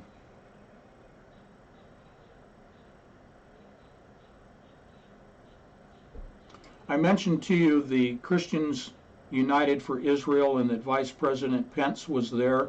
Article just came through from the Kabbalistic-driven website, absolutely Kabbalistic agenda website, Breaking Israel News. Okay? Vice President Pence at Kufi, U.S. military gearing up for war on radical Islam. Okay? Now, you've heard this verse before from Genesis 12:3, but this is taken from the Israel Bible. And this mirrors the footnote, not scripture, it mirrors the footnote in the Schofield Bible of Genesis 12:3. This is a purposeful distortion of the word by the Kabbalists. The Israel Bible is a Kabbalist version of the Bible, mirroring the Schofield Bible and Schofield's footnote. I will read this. I will bless those who bless you, and curse him that curses you. And all the families of the earth shall bless themselves by you. Genesis 12:3. Okay? This is directed to Abraham, not Israel. The Zionists are claiming it as their own, and you've heard it thousands of times through the evangelical churches. This is not addressing Israel. It did not exist at the time that this was written. It was addressing Abraham and his descendants, not Israel. Israel, as a political Zionist state, is claiming this and has indoctrinated evangelical Christians to believe that this is the blessing of Israel. The evangelical churches were founded by Kabbalist rabbis, plain and simple. Okay? I'll read a little bit from this article from Breaking Israel News. In his address to the Summit for Christians United for Israel, CUFI, in Washington, D.C. on Monday, Vice President Mike Pence gave a rousing and positive speech describing the unbreakable bond between Israel and the United States. In a marked contrast to the previous administration, Pence issued an unmistakable challenge, saying that a newly strengthened military would focus on its primary enemy, radical Islam. Do I sound like Richard Nixon? Radical Islam. There always has to be an enemy. Israel is a war-based economy, a war-based political organization. The Zionist agenda is to take over the entire Middle East, and they have to make everybody look like the enemy. Radical Islam. Yeah. So this is our leadership here in the United States, folks. Loving Israel, an American tradition. Here we go. Judeo-Christian, okay? Pence was enthusiastically received by what he called the largest pro-Israel grassroots organization in the world. His description of CUFI is accurate, as the organization currently has more than 6 million members, making it, as Pence noted, the largest pro-Israel group in the world, dwarfing all the Zionist Jewish groups combined. There are now arguably more Christians supporting Israel via CUFI than there are Jews in the United States. Let me read that again. There are now arguably more Christians supporting Israel via CUFI than there are Jews in the U.S. Folks, you should save this article. Save it and show it to somebody who's a naysayer. Show it to your fellow evangelical pastor. Show it to your favorite pro-Trump person. Now, I support the office of the president, but I don't have to support the man that's in it, because Trump is a Zionist. So all those guys running around with Make America Great hats on, show them this article. Noting that the gathering was just a few days after the nation celebrated its independence on the 4th of July, the people of Israel have been at the very heart of the American people. The people of Israel have been at the very heart of the American people, stating that supporting Israel was great American tradition. Do you hear Judeo-Christian in there? Okay, but it's been 180'd. It's not converting Jews to the true Messiah. It is converting Christians to the false Messiah. Okay? Pence referred to President Trump as a man that history has already proven to be the greatest friend of the Jewish people and the state of Israel ever to sit in the Oval Office, a description that earned him a rousing round of applause. Now, let's separate this out. Friend of the Jewish people and the state of Israel. I am not anti-Semitic when I say this. I am a friend of the Jewish people, so long as they worship the one and true Messiah, Jesus Christ, who died on the cross, shed his blood for our salvation, the redemption of our souls, the salvation of our souls, and was resurrected. Then I will call you friend. Okay? Naming the enemy, radical Islam. Okay, so they go through and they beat the war drums here, okay? Da-da-da-da-da-da. Trump's support of Israel, essential for peace. Remember, when they say peace and safety, sudden destruction comes upon them. Pence went on to detail how this administration supported Israel with military aid by shutting down the PLO office in Washington, that's the Palestinian Liberation Organization office in Washington, and penalizing the Palestinian Authority for supporting terrorism, battling anti-Semitism, and confronting the anti-Israel bias in the United Nations. Okay? So, you can read the balance of this. The U.S. will never negotiate with Hamas. Okay, well, if it's the deal of the century, okay, when you present a deal, when you are going to enter into negotiations, two parties, the best deal is where both parties get something of benefit, that they both walk away feeling like they got what they wanted out of the negotiations and the signed agreement. But here it says the U.S. will never negotiate with Hamas. Okay? So where's the peace in that, folks? It says here, Hamas is a terrorist organization that seeks the destruction of Israel, Pence said, and the United States will never negotiate with terrorist Hamas.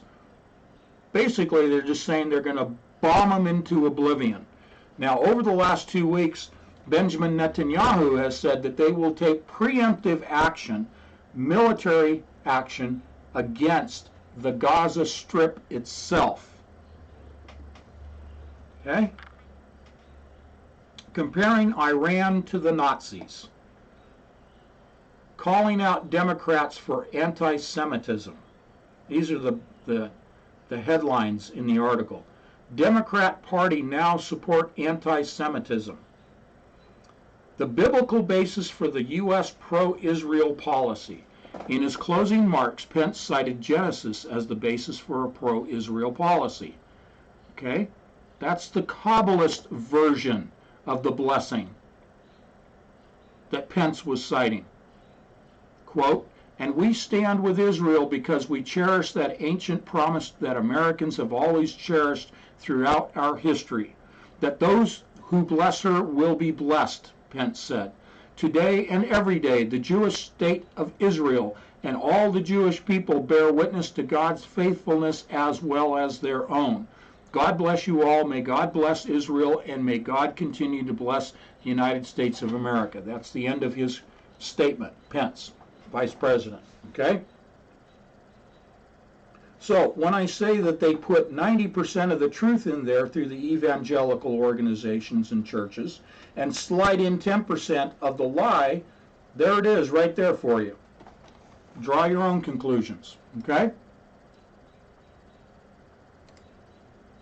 Okay, let's move on. Sunday, I brought up this book, but I quoted a little bit about in terms of AI, and the book was The Jewish Magic Before the Rise of Kabbalah. We will be getting into this book a lot more. I mean, it's about, let me see, I think it's about 400 pages, almost 500 pages, so we have a lot we'll cover from this. The author, Yuval Noah Harari. This is from Fast Company, dated yesterday. You can go to fastcompany.com. Humans are on the verge of merging with machines. Since the Industrial Revolutions, humans have manipulated our environment so irresponsibly that we are on the verge of a major climate-related disaster. That's from Elizabeth Segrin, who's the author of this. That's her perspective. At his keynote address at the Fast Company European Innovation Festival at the Gucci Hub in Milan, Harari described a vision of the future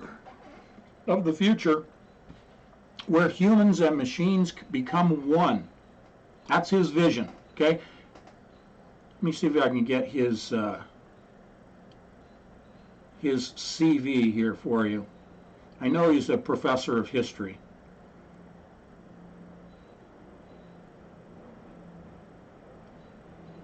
I'll find it later on in the article, but I know he's a professor of history.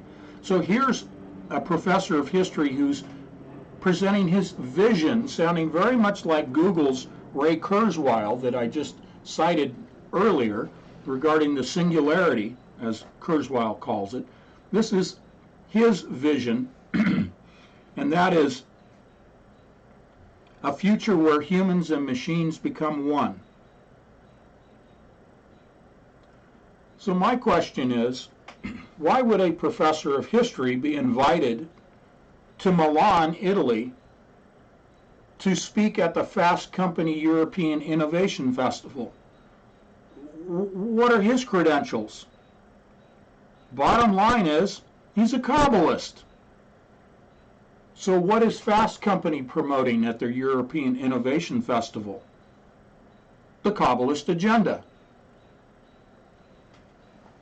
Again, what's his credentials? He wrote a book called Jewish Magic Before the Rise of Kabbalah. Technology is promoting the Kabbalist agenda, which is the quantum mechanics that runs the world. And quantum mechanics is derived, and we've already given you the preliminary evidence, is derived from the Kabbalah. So they may as well say the Fast Company European Innovation Festival promoting Kabbalah is what they should say. While that seems like the plot of a science fiction movie, Harari says it's a reality. See, there's that word again. It's a reality that is not so far away. What's in it for me? Technology companies from Apple to Facebook to Google have created smartphones and an online reality, there's that word again, an online reality where we already spend most of our time. Now, let's overlay this with something I've extensively published and talked about, and that is the Sentient World Simulation, SWS. Originated out of Purdue University. This is the intelligence communities around the world. I don't care if they're Chinese, Russian, Pakistani, it doesn't matter anymore. The Sentient World Simulation is the reality they are trying to plug us into. Every person on the planet right now is represented as what they describe as a node and is given an avatar in the SWS. This is why 5G and the coming terahertz of 6G has been completely deployed, we are fully immersed in, and is the control mechanism for controlling our consciousness. Okay? Folks, I want to warn you, we're going to go to 3 hours today. At the top of the hour, we're going to take another 5-minute break. We're going to go 3 hours today. Okay? So bear with me. You may have to come back and listen to this later if you can't stay with us.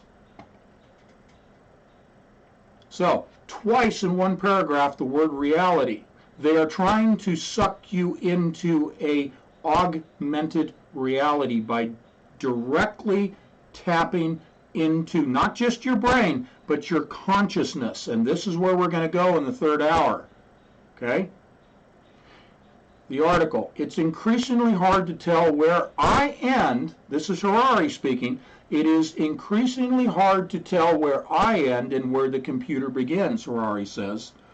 In the future, it is likely that the smartphone will not be separated from you at all. It may be embedded in your body or brain, constantly scanning your biometric data and your emotions. Think AI, folks. Welcome to post-humanity. If we are able to somehow merge these technologies with the human body through chips in our brains or bodies, Harari says this would be the biggest revolution in all of human history. Throughout our existence as a species, we have always been able to manipulate our environment, create tools that make our lives better. But until now, we haven't been able to manipulate ourselves. Humanity has always remained constant with the same bodies, brains, minds through the Roman Empire, biblical times, and the Stone Age, Harari says. Now, he's speaking from his background as a historian, okay, a professor of history. If we told our ancestors in the Stone Age about our lives today, they would think we are already gods. Okay? Remember the age-old lie, ye shall be as gods. Garden of Eden coming right out in the article here, all Luciferian. But the truth is that even though we have developed more sophisticated tools, we are the same animals. We have the same emotions, the same minds. The coming revolution will change that. It will change not just our tools. It will change the human being itself. You know why? Because Lucifer hates God's creation, which is you and I, and we have been created in the image of God. And Lucifer, quoting from the article, it will change not just our tools, it will change the human being itself. That might as well be me quoting Lucifer. Okay? Harari thinks it is inevitable that we will manipulate humans in profound ways in the years to come. We've already genetically manipulated animals, and technologies like IVF, that's in vitro fertilization, have been able to shape the creation of new human life. And the potential for the human race could be incredible. Right now, natural selection has meant that human beings are perfectly adapted to live on planet Earth alone, not other planets. But Harari says life will be able to break out of planet Earth and no longer be confined to this flying rock. Wow, doesn't that just sound so utopian? Every dictator, every king, every leader throughout human history has always had a vision of utopia and tried to force humanity into that vision. Harari is no different. Not even the toughest bacteria on Earth can survive on Mars, he says. Homo sapiens cannot colonize other planets or galaxies, but a redesigned human body could be made to survive anywhere in the universe. Oh, really? While there are so many potential benefits that would come from merging computers with humans, here it is, folks. They'll always try to put out something that's benevolent. You know, Alzheimer's, cancer, whatever. You know and I know none of it is going to be applied in a benevolent fashion, because how can it when its origins is malevolent? Okay? But he'll say it. Merging humans with computers, Harari also worries that we will misuse our power. Yeah, no kidding, we're in a fallen state. In fact, humans have shown time and again that we don't think carefully enough. Yeah, we don't use critical thinking, do we? Think carefully enough before creating new technologies. Okay, so we go on and he puts out his propaganda. You read the article if you want to see his nonsense, okay?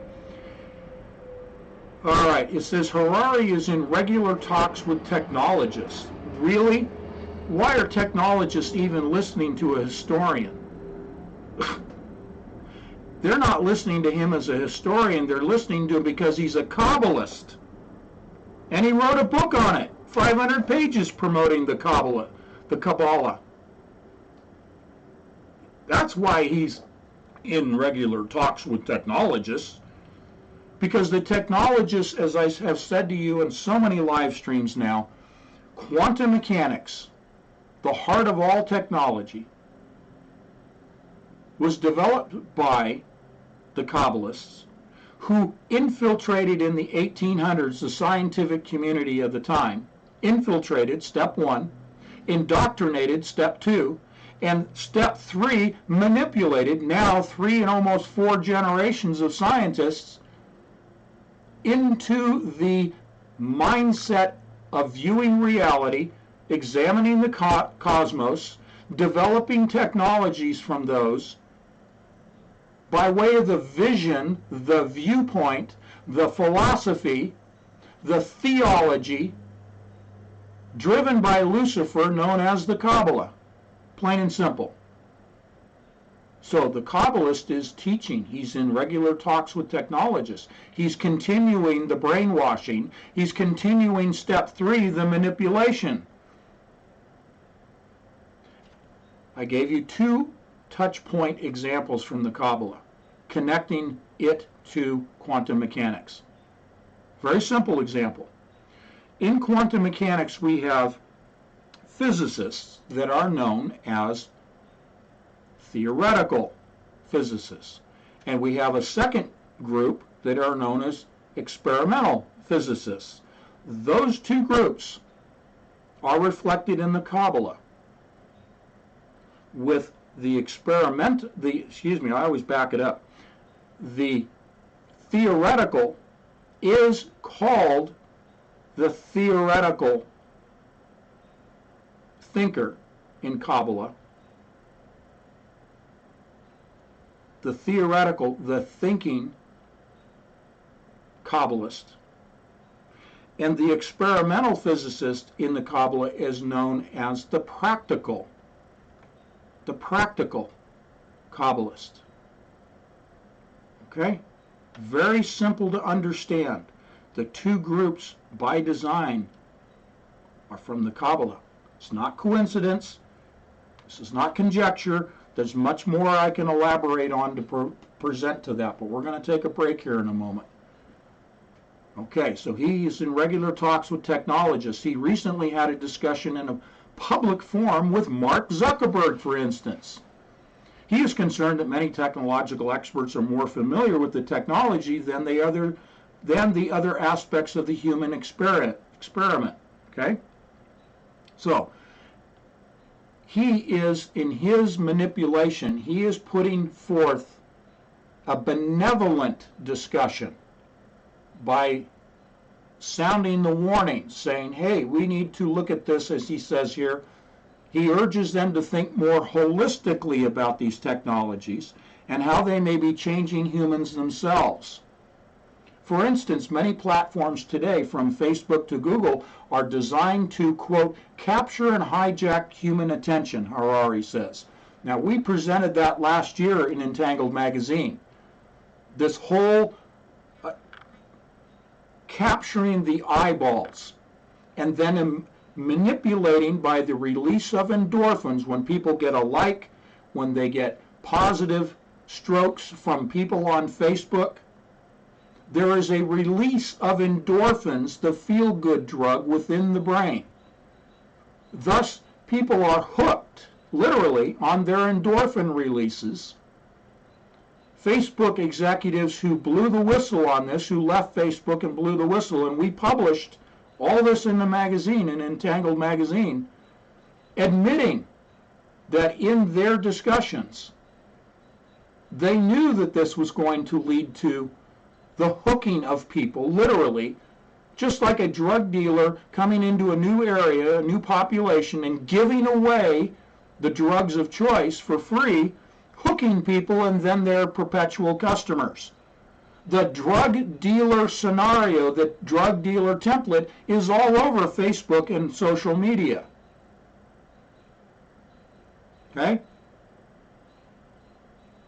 Capture and hijack human attention. This is the basis for their business model, Harari says. It is hard for them to now say this is a bad idea. What will their shareholders think about that? with the best intentions, they are now captivated by the machines they have created. They are trapped. So let's look at the drug dealer. The drug dealer himself is trapped because he's getting so much money from the sale of the drugs that he's trapped in it because he loves the money and all that it buys and brings him. It's not hard to figure out. Okay? Last paragraph. Ultimately, we have much to lose if we aren't more careful about the technologies we are creating right now. Harari's advice to us is that we shouldn't just invest in artificial intelligence. We should invest equally in understanding and nurturing human consciousness. That is to say, our unique qualities that make us creative, compassionate, and spiritual. Spiritual is the last word. Consciousness is in the same sentence. This is where we're going to take a break and come back to consciousness. This is the target. They're targeting your consciousness, which is our human, and they're targeting the spiritual, which we are, which is our soul. Satan hates God's creation. He wants to kill our souls. He wants to do that by taking captive our consciousness as living, breathing humans. And this man, Harari, saying all these benevolent things, saying that he's trying to steer the technologists into thinking more compassionately, more holistically, is using that as his foot in the door to sell Kabbalah, to continue the infiltration, step 1, indoctrination, step 2, and manipulation, step 3, of those in technology. And he apparently has the ear of the leadership of technology. Why does he have? How does he get his foot in the door? How does a professor of history get an audience with Mark Zuckerberg and others? Because they serve the Kabbalist agenda, and Harari is promoting the Kabbalist agenda, and he published a book proving that statement. And right there, I'm going to go and we're going to take a break, put on some music. There we go. It's all yours.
Alrighty, we are back for the third hour, and this is where we're going to get into the more technical information.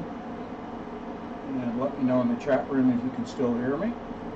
Sounds like we're going okay.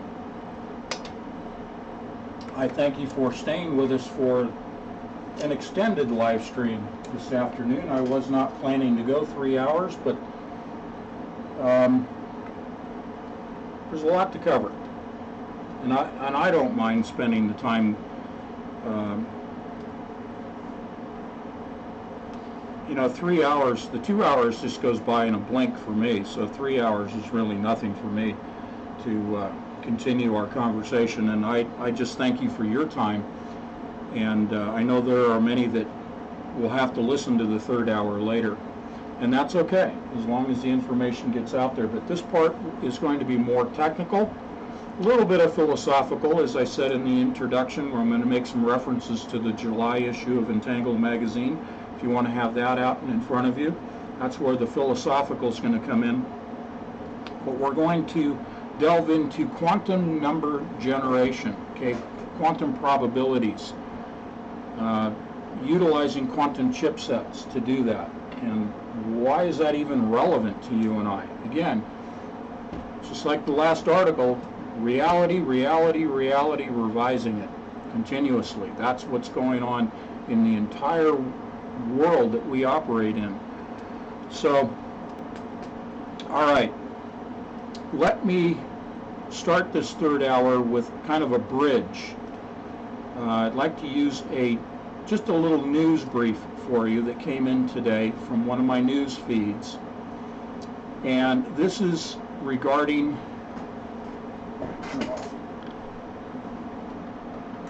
I apologize, I shouldn't have had that air conditioner running there in the background.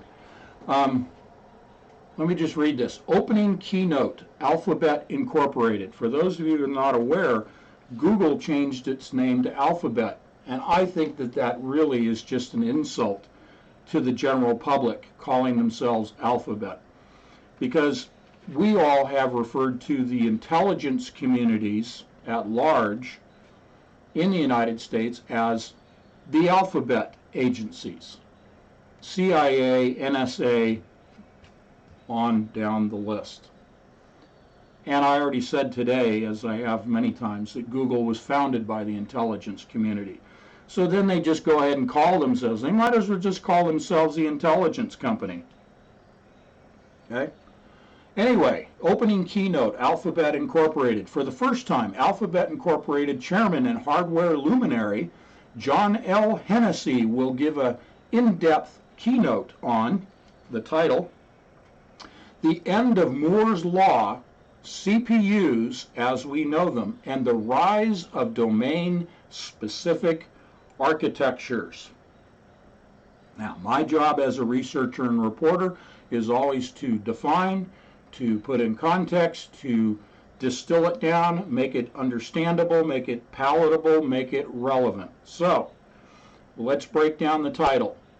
The End of Moore's Law. Many people are familiar with this. This is the idea that the number of transistors that can be placed on a semiconductor microchip will double in number, in quantity, double every 18 months.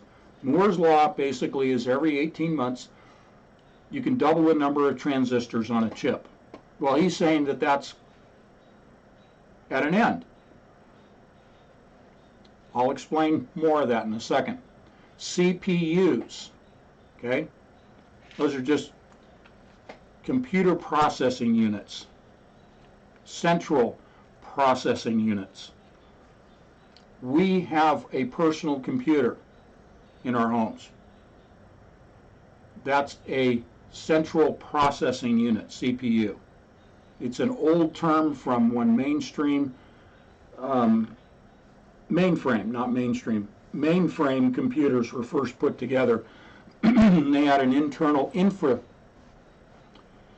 infrastructure, intranet, where you would have various machines that were controlled by a central processor. Okay? early form of parallel processing, if you will. Now, it was carried over to CPU, central processing unit, or a computer processing unit. And the rise of domain-specific architectures. So let's launch into that for a moment. What is a domain-specific architecture?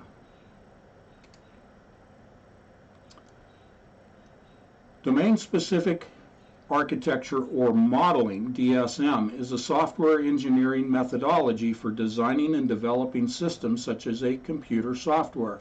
It involves systematic use of a domain-specific language to represent the various facets of a system. Domain-specific modeling languages tend to support higher-level abstractions than general-purpose modeling languages, so they require less effort and fewer low-level details to specify a given system. Let me break that down for you very quickly.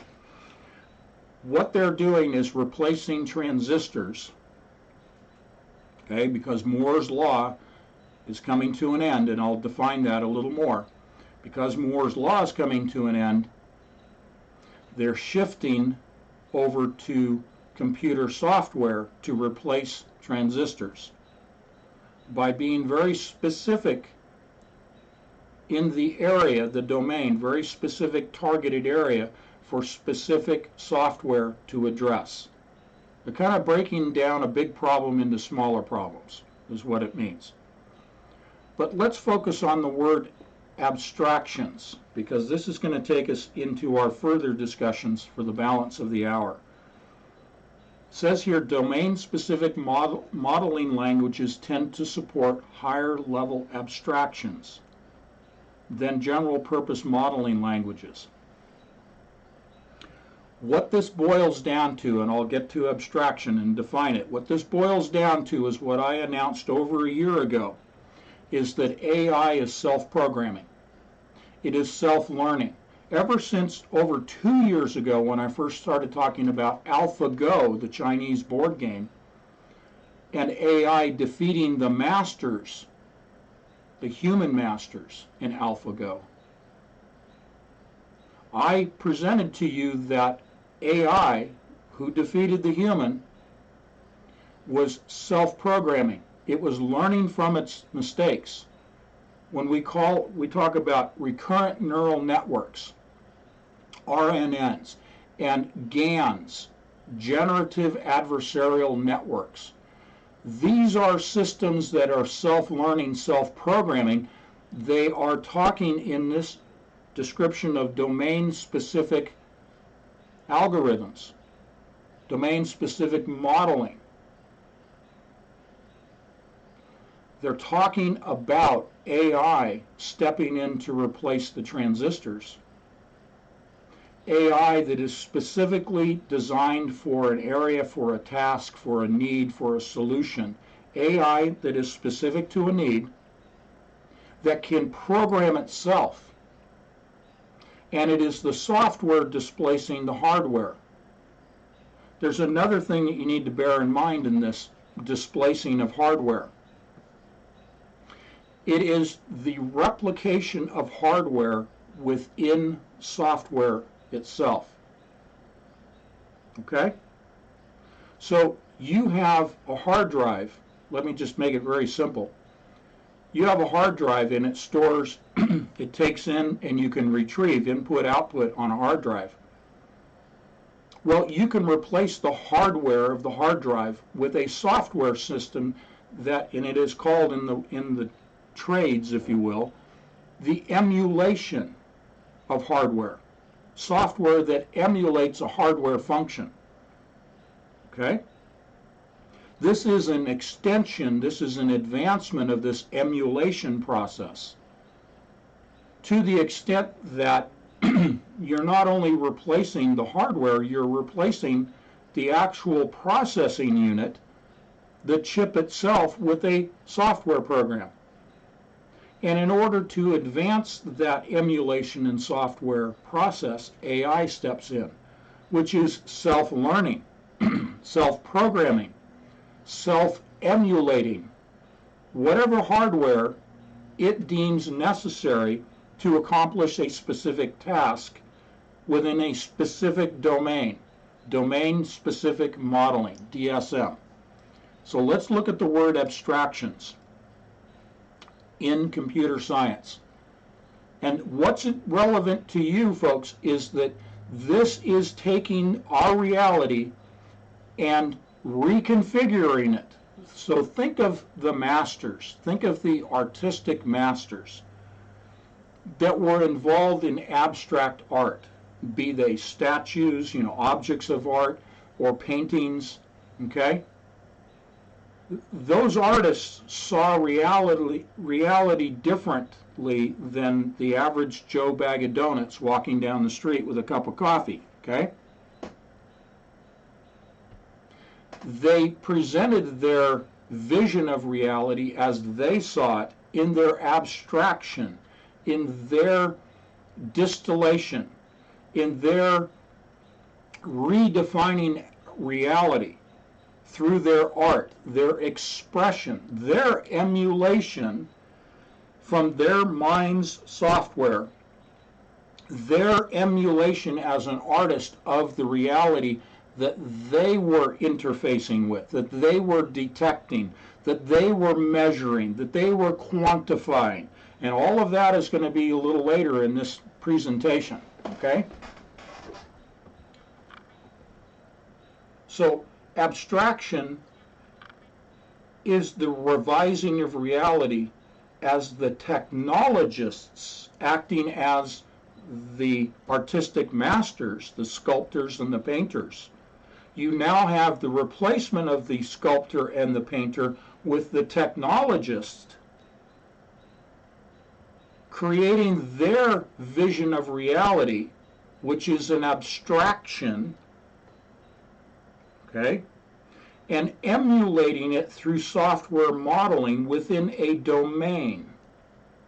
Think spiritually about the word domain, because it is a Luciferian world, is it not?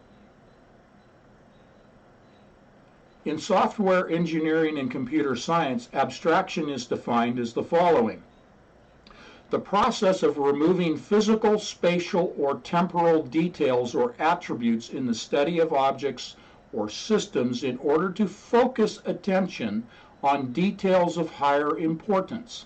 It is also very similar in nature to the process of generalization. The creation of abstract concept objects, which are created by mirroring common features or attributes from various non-abstract objects or systems of study. The result is the process of abstraction. Abstraction in general is a fundamental concept to computer science and software development. Now, what I'm sharing with you, I just said, the artist views reality differently. Think about that as I reread that last sentence. The creation of abstract concept objects. Think of a sculptor. Abstract concept objects, which are created by mirroring common features or attributes from various non-abstract objects or systems of study.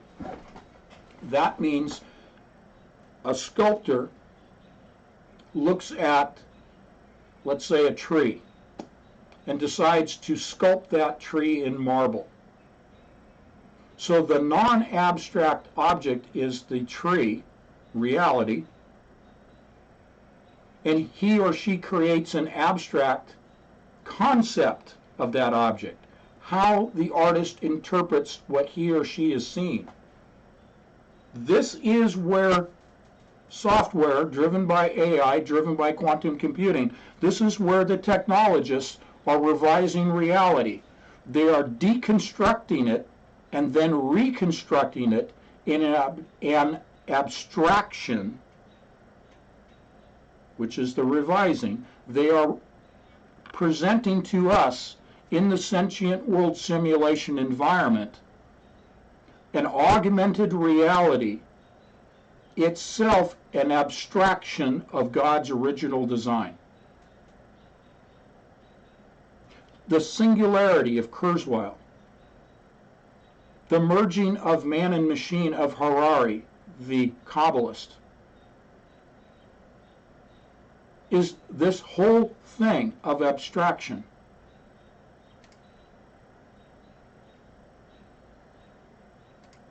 And I want to come full circle back to where I opened this hour, to the opening keynote of Alphabet Incorporated, the intelligence community, Google. For the first time, Alphabet Incorporated Chairman and hardware luminary John L. Hennessy will give an in-depth keynote on the end of Moore's Law, CPUs as we know them, and the rise of domain-specific architectures. The rise, think about the crazy movie with Schwarzenegger, Terminator, the rise of the machines, right? Why? Understand that words are chosen very carefully when these individuals make public speeches. When they are a keynote speaker, the titles are very carefully chosen. Rise, because people will see, as I just made the leap to Terminator, Rise of the Machines, because we've all been indoctrinated through mass media. The word association is easy. So they use the word rise of, those two words, rise of, because they know the word association that it triggers. Domain-specific architectures. Most people won't even know what that is. I've just described it to you. It is the rise of AI, self-learning, self-programming, deconstructing reality, and creating its version, which is an abstraction, of the original. Creating the mirror image, the counterfeiting process I have just described to you, that we have presented over and over here. Because Lucifer is a liar and a deceiver and not a creator, therefore he can only create the counterfeit, which is not creation at all, but it is a mirroring of that which already exists. And through the distortion of his mirroring results the abstraction of reality. And that is what AI is delivering to the world, delivering to the quantum computer-driven sentient world simulation, in which our augmented reality will be presented to us as we merge man and machine into an abstraction of God's original design. Let's go back to the end of Moore's Law, meaning that it is ending, and the words the end are used just like rise of, word association. The end is used specifically to trigger. These are trigger words, folks. This is all psychological. This is all attacking the mind and ultimately the consciousness. The end of Moore's Law. Well, why is it coming to an end? Because in the world of billions, literally, billions of transistors on a chipset, they are now down at the atom-sized transistor level. Transistors the size of atoms. They cannot go any smaller in classical computing. Classical meaning transistor-based. They cannot reduce the size of the transistors any smaller than an atom. That prescribes the end of Moore's Law. 3 weeks ago, I presented to you an article about the end of Moore's Law and the fact that with the end of Moore's Law, you end classical computing. You end the advancement. Classical computing will continue on at the atom transistor-sized scale on up to larger transistors. Okay? That'll continue. But they are marking the end of the classical age. If you're ending the transistor age, what are you replacing it with? Quantum computers, quantum chipsets, quantum processing units, QPUs, qubit chipsets. What's a qubit? Qubits are quantum bits. hence qubits for short. So the advancement of the technology is what we're discussing here in terms of computing as a large community. Within that large community of computing, we have the subset of classical transistor-based computing. Companies like Intel, companies like NVIDIA, who make graphical, typically in the gaming world, right? Graphics boards, NVIDIA. In order for these companies to continue to reap profits, to advance the technology and reap more profits, and reinvest profits and advance the technology and continue the cycle and make their shareholders happy, they have to keep advancing the chip technology.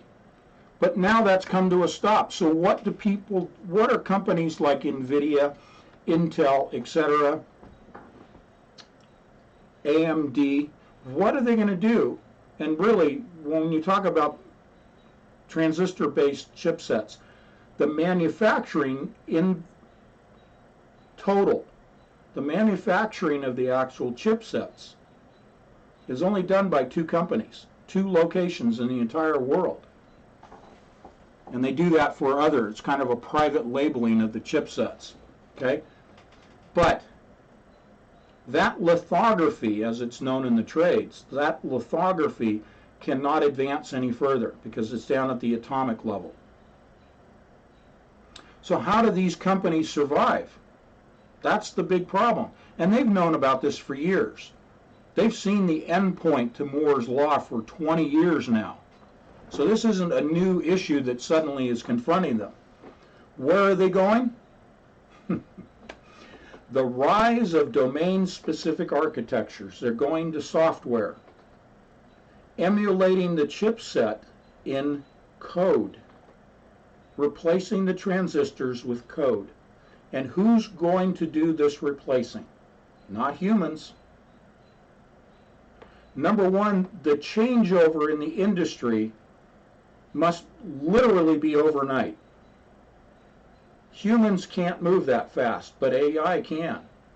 The shift has to take place. It's not just a paradigm, it's not just a way of thinking, but it is a physical shift in the industry from hardware chipsets to software chipsets. And this has already been in the planning, already been in the implementation for years now.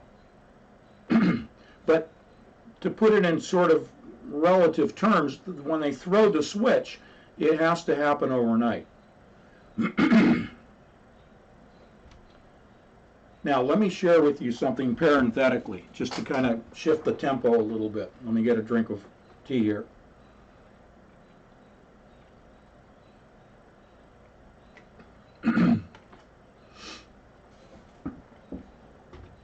Okay.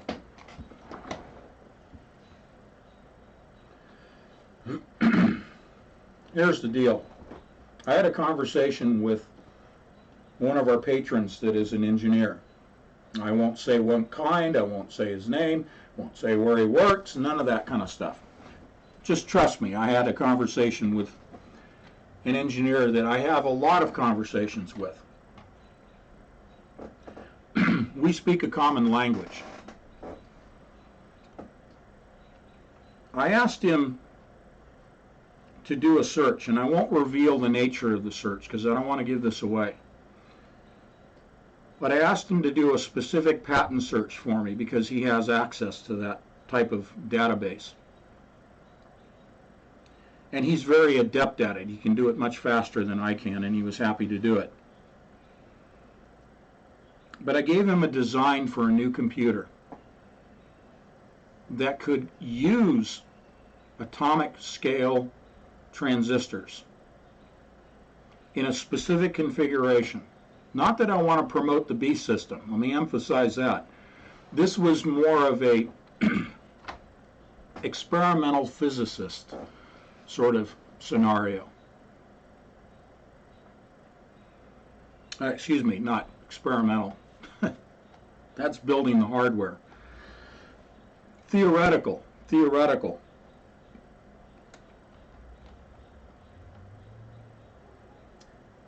My design does not exist in the databases of the public patents. I do suspect, and he agreed with me, that it has been not patented and therefore kept secret, which most technology is never patented. Therefore, it's never publicly disclosed, and you guys can appreciate that. But at least insofar as the world of patents, my design does not exist, and therefore there is a absolute opportunity. So any venture capitalists that are out there listening to this, I'd be happy to have you sign a non-disclosure agreement, an NDA, if you want to know what my design is. And I'm partnering, if I choose to do this, with this engineer. So I'm not just doing this on my own. I didn't just run off with this idea. I don't really want to build the computer, but my friend agrees with me, and not just to be a friend and be agreeable, but agrees with me pragmatically that this would save the computer industry on the classical side. If I say any more, it'll give it away too much. So I'm just going to say I find it an interesting thought experiment. And it really would save the classical computing companies if they used this design. And you know, Occam's razor always stipulates that the simplest explanation, the simplest design, if you will, but the simplest explanation is usually the answer, is usually the valid explanation. I have an Occam's razor solution because it's very simple in its design and in its implementation. But it serves the beast, and I don't want to serve the beast. I just share it with you just because we're friends, okay? Let's go on to quantum random number generator. I'll have to move quickly because I have about 25 minutes. I don't want to carry this on too long for you guys. Quantum random generator, and this is coming from a patent, and then we found an article on it, and this is great. This is from a site called Nanalyze, Nanalyze, Nanalyze. What is a quantum random number generator? Now, you guys that have been with me for years, I've been talking about quantum random number generation for years, and it's just like, okay, why are we talking about it again? Well, because it has everything to do with the operating system of quantum mechanics and Kabbalah. It has everything to do with divination, random number generation by geomancy. This is geomancy on steroids, using a quantum computer. And we've shared with you the preliminary evidence, the foundational evidence that at the heart of quantum computing, using qubits instead of transistors, that quantum computers are nothing more than geomantic devices.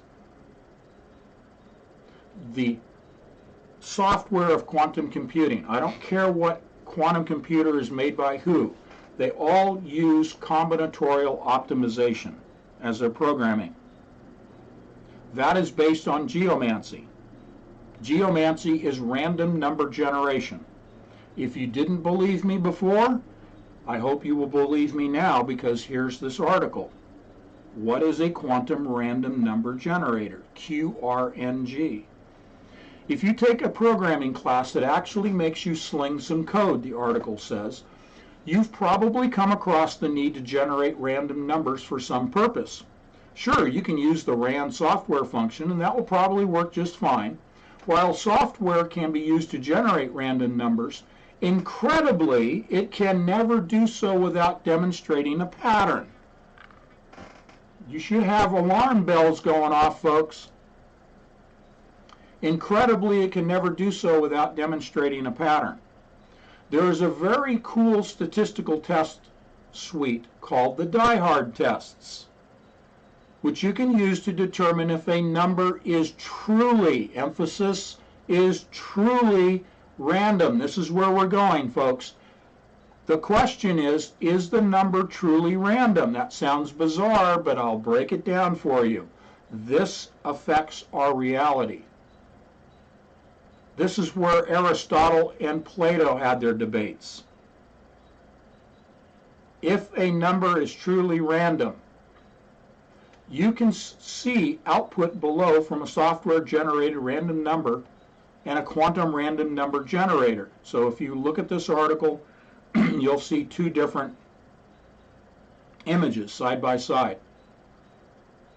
You have on the left what appear to be vertical columns that have, it looks, I can see it with the naked eye, that there are patterns. Just the vertical columns that have come about from a software program that generated a random number and then graphically represented. While on the right, it takes a quantum computer and generates a random number, and there's no discernible pattern. So what it means, let me break it down. Let me get back on camera so I can look at myself as I'm screaming at you. What do random numbers have to do with us and how we live our everyday walk of life? Simple example. Encryption of your banking information. So you do online banking, you have a username, you have a password. That is encrypted using RSA coding.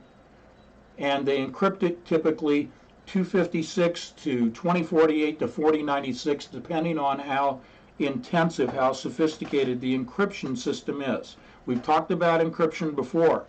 We've talked about public key and private key encryption.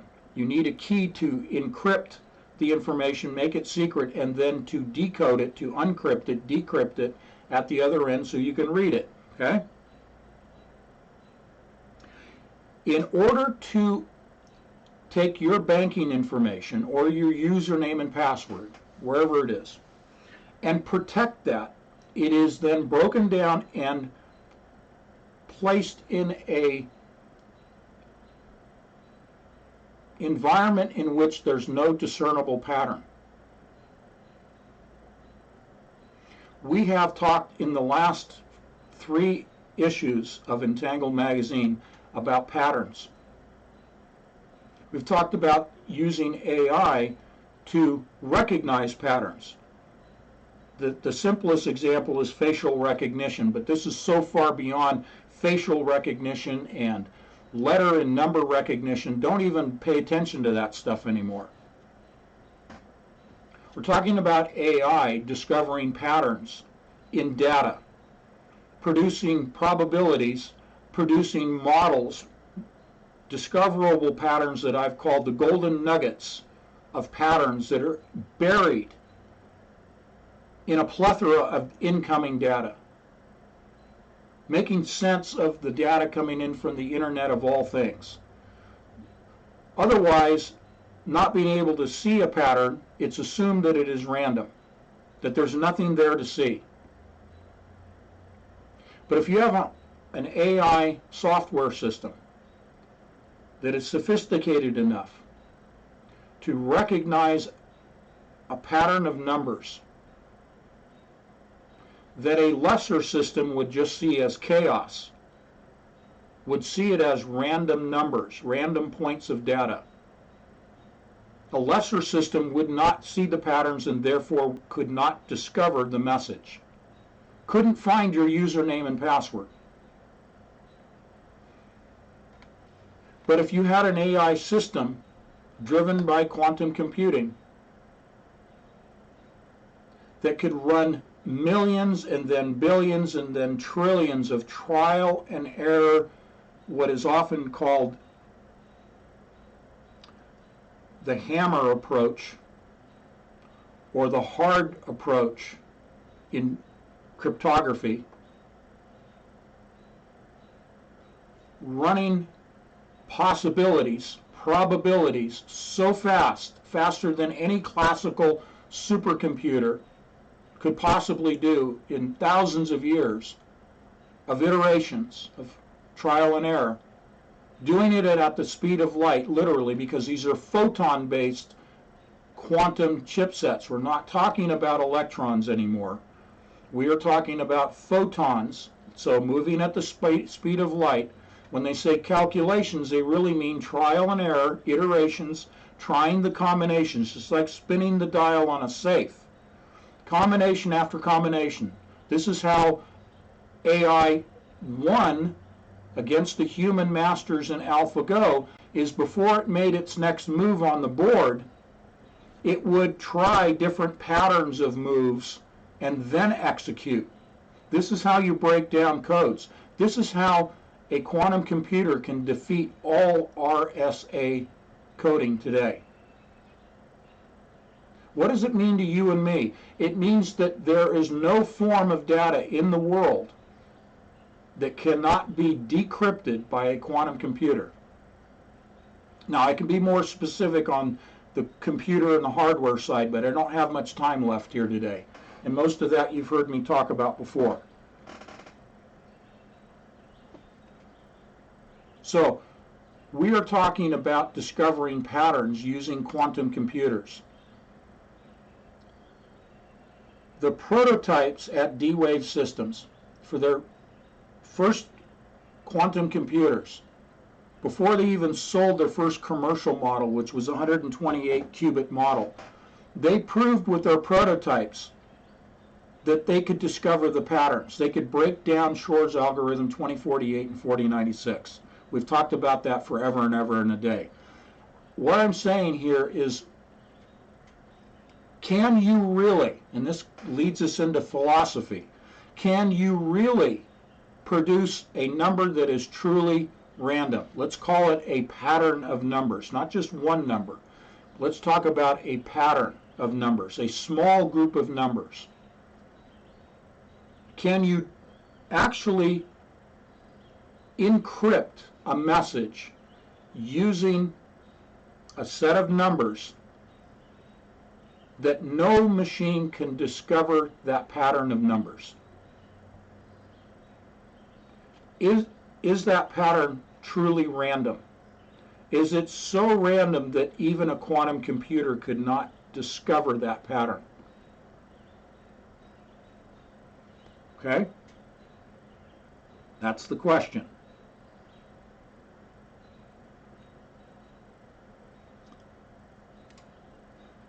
I'm going to share with you some notes. I'm just going to read this for the sake of time. This is a response that I sent in an email regarding this article. As I've studied the basics of cryptography since 2010, the biggest problem, barrier, etc. in producing a key, either private or public, for encrypting and then decrypting is literally the production of numbers as entirely devoid of any patterns. In other words, random is not that easy to achieve. These are my own words, okay? This speaks to the issue of entropy. Okay, that's chaos, the state of chaos, entropy. If one lacks the proper measuring devices while viewing, say, the cosmos, it would, meaning the cosmos, it would appear chaotic. Under development of better devices, lo and behold, patterns are discovered. Again, in other words, while aspects of the cosmos, and therefore our reality, may appear to contain randomness, in reality there is no such thing. This delves into the philosophical debates seen in Aristotle and Plato et al. Regarding infinity versus the finite. So, if the universe is infinite, according to Aristotle, that's good news for cryptographers, and bad news if it's infinite, which was Plato's position. Infinite equals randomness, at least within man's capabilities, while with God nothing is actually random. Finite equals patterns that need to be found. If not, then they are thereby discoverable, say, by a quantum computer. So let me just paraphrase myself. I'll get back on camera here. If the universe is infinite, because man lacks the ability to develop technology to find the singularity, like CERN, to find the starting point of our universe, of our cosmos, if we can't detect it, if we can't measure it, then we have to therefore assume that it's infinite.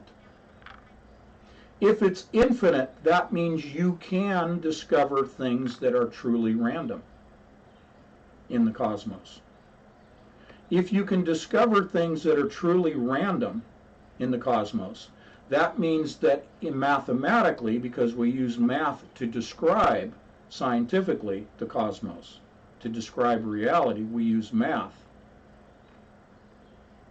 That means mathematically, somewhere in the cosmos, somewhere in the reality, there are truly random patterns of numbers. They just happen. In the infinite model, let's go to the finite model, Plato's position. In a finite mathematical world, there's a limited number of patterns of numbers, limited number of combinations of numbers. If the reality is finite, that means you can, if you develop the technology, if you develop the detectors, if you develop the measuring tools, to the extent, the sophistication, that within that closed finite reality, you can discover patterns. But it takes sophisticated machinery to discover those hidden patterns, those golden nuggets I talked about. Okay? Science today will tell us, meaning the Kabbalists, knowingly or unknowingly that they're Kabbalists, but science tells us that reality is finite. They tell us that they agree with Plato. To back that up, look at CERN, saying that they are searching for the singularity of the universe. If they are saying that there is a starting point to the universe, a starting point to everything, a prima materia, then that means that their model is one that there is a beginning, which by definition means it's finite. So, if science is saying our model of reality is one based on the finite, that means everything within our model is discoverable. We see a lot of randomness. We model it mathematically, and we see mathematical chaos, entropy. But we know, because it's a finite model, that if we produce better and better computers, quantum computers, we can find those hidden patterns. The practical implication to you and I is they can crack any encryption system on the planet. That means that your username and your password, our simple example, is discoverable because it is considered, when it's encrypted, to be a pattern that is not discoverable. That's the assumption, that it's encrypted, it's safe, because no computer can discover the pattern resulting, the mathematical pattern resulting from the encryption of your username and password. But now you bring in quantum computers that can run at the speed of light, trillions of combinations, and they will eventually find, and I say eventually, I'm talking about a matter of seconds to minutes versus thousands of years in the classical domain, they will find that pattern of numbers that represent your username and password. Okay? So quantum random number generation done through software emulation of hardware in the quantum computing world means everything to you and I. Because this is the way through quantum computing that they will disassemble reality, make it abstract in their vision of utopia, and then through augmentation present their new form of reality and connect your mind to that abstract reality that they have created within what I'm calling the sentient world simulation. Okay? They will present that reality in a system that is so highly encrypted,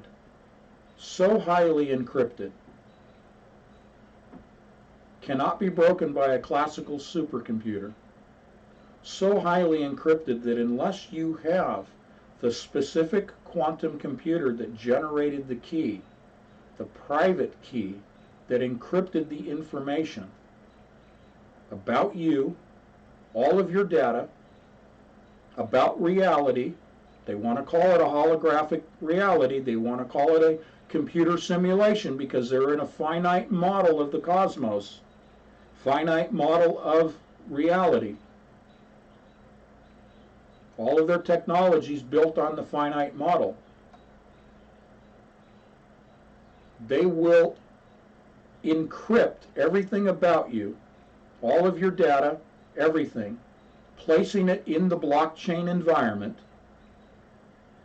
The blockchain is the infrastructure of the sentient world simulation.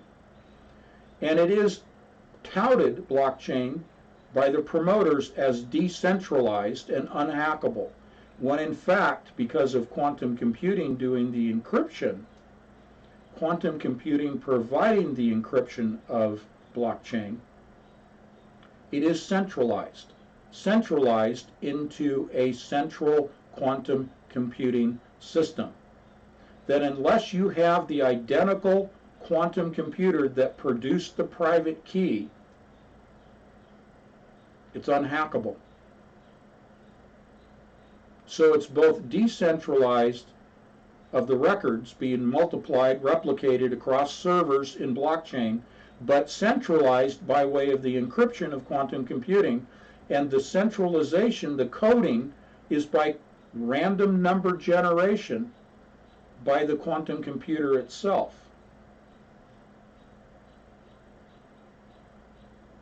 So what I'm going to do is bring a patch air in for a landing here very quickly. We're making a fast taxi up to the gate. And I want to leave you with Revelation 9:1. The angel is cast from heaven and is given by God. The angel is cast from heaven and given the key to the bottomless pit, the key to the abyss. Why is it called a key? Because it is encrypted information. It is a private key, private because it's God's key. And it is the manner and mechanism of judgment against those that have turned their face from God and Jesus Christ, who died on the cross, shed his blood for the salvation of our souls, and was resurrected. Those that will be judged by God. His mechanism for that is the opening of the doorway to the abyss. The instructions for opening that doorway are private key encrypted. Satan in his hubris believes that he can circumvent, do an end run around the timing of God, that he can beat God in his timing, that before God casts the angel from heaven with the public key, the private key, before he's given the key to the abyss, which are coded instructions on how to open the doorway, Satan wants to get ahead of God's timing using quantum computers that randomly generate numbers that try, just like AlphaGo, try millions upon millions to trillions upon trillions at the speed of light, processing using photons. Iterations, combinations of the lock. Satan, through quantum computing, driving artificial intelligence, which is self-programming, okay? AI is trying the combinations, trying to discover the private key of God and open the doorway to the abyss ahead of God's timing, to release the armies from the pit ahead of time, to preemptively strike against God and his angels, using the weapons systems that technology has built out, the weaponization program of Satan, to preemptively strike against God and his angels. In his hubris, believing that he can actually kill God and his angels and ascend to the throne in heaven, as Scripture reflects. This is the whole game, folks. I'm showing you the evidence of evil. Quantum computing is malevolent, it is not benevolent. This is why the parabolic increase, as I call it, of artificial intelligence. In the Kabbalah, when they are talking about science and technology in the Kabbalah, since 1840 in the Industrial Revolution, and the infiltration of the scientific community, the indoctrination and the manipulation, the Kabbalah speaks of accelerating and hastening, those two words, accelerating and hastening, the return of their Mashiach, their Antichrist, not our Christ, not the true Messiah. Technology is driving ahead, and venture capital is being thrown at AI, and the defeating of death, meaning the DNA modification, at a parabolic rate. Why? Because the Kabbalists want to hasten the return of their Mashiach, plain and simple. And in hastening the return, in bringing in the Antichrist, they are opening up the doorway to the abyss using quantum random number generation to discover the pattern, the hidden pattern, which is the private key of God that has encrypted the secret instructions to open the doorway to the abyss. Now, I briefly mentioned this on Sunday. This is my last point. My third revelation that I shared with you on Sunday that I'm elaborating on today is CERN. In the headquarters building, there are curved panels of glass displaying remnants of papyrus and animal skin writings in ancient Hebrew, Sanskrit, Chinese cuneiform, and Egyptian Hermetic instructions, cuneiform and hieroglyphics from the Egyptians, pieces of which have been translated in the Sefer Harazim, or Harazim, the Book of the Mysteries. This is one of those fragments that's here. Those fragments at CERN, they don't have the complete picture, they don't have the complete instructions. They are fragments, but they're on display, folks, because they are the instructions for the incantations to the fallen angels. Let me give you a sample. Just give me a couple of minutes, folks. We're almost done.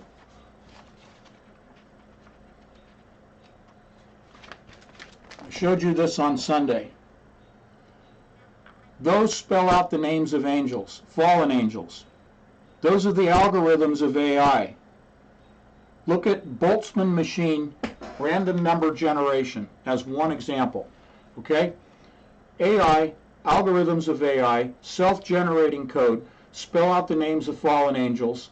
Instructions are the incantations. At CERN, they have fragments of those instructions, fragments of those incantations. Incantations that call forth to specific angels. And those aren't even named in this book, okay? It's not written anywhere. But fragments of incantations and the names of specific angels, and there's a hierarchy of 7 in the Kabbalah. 7 realms, 7 domains. There's that name again.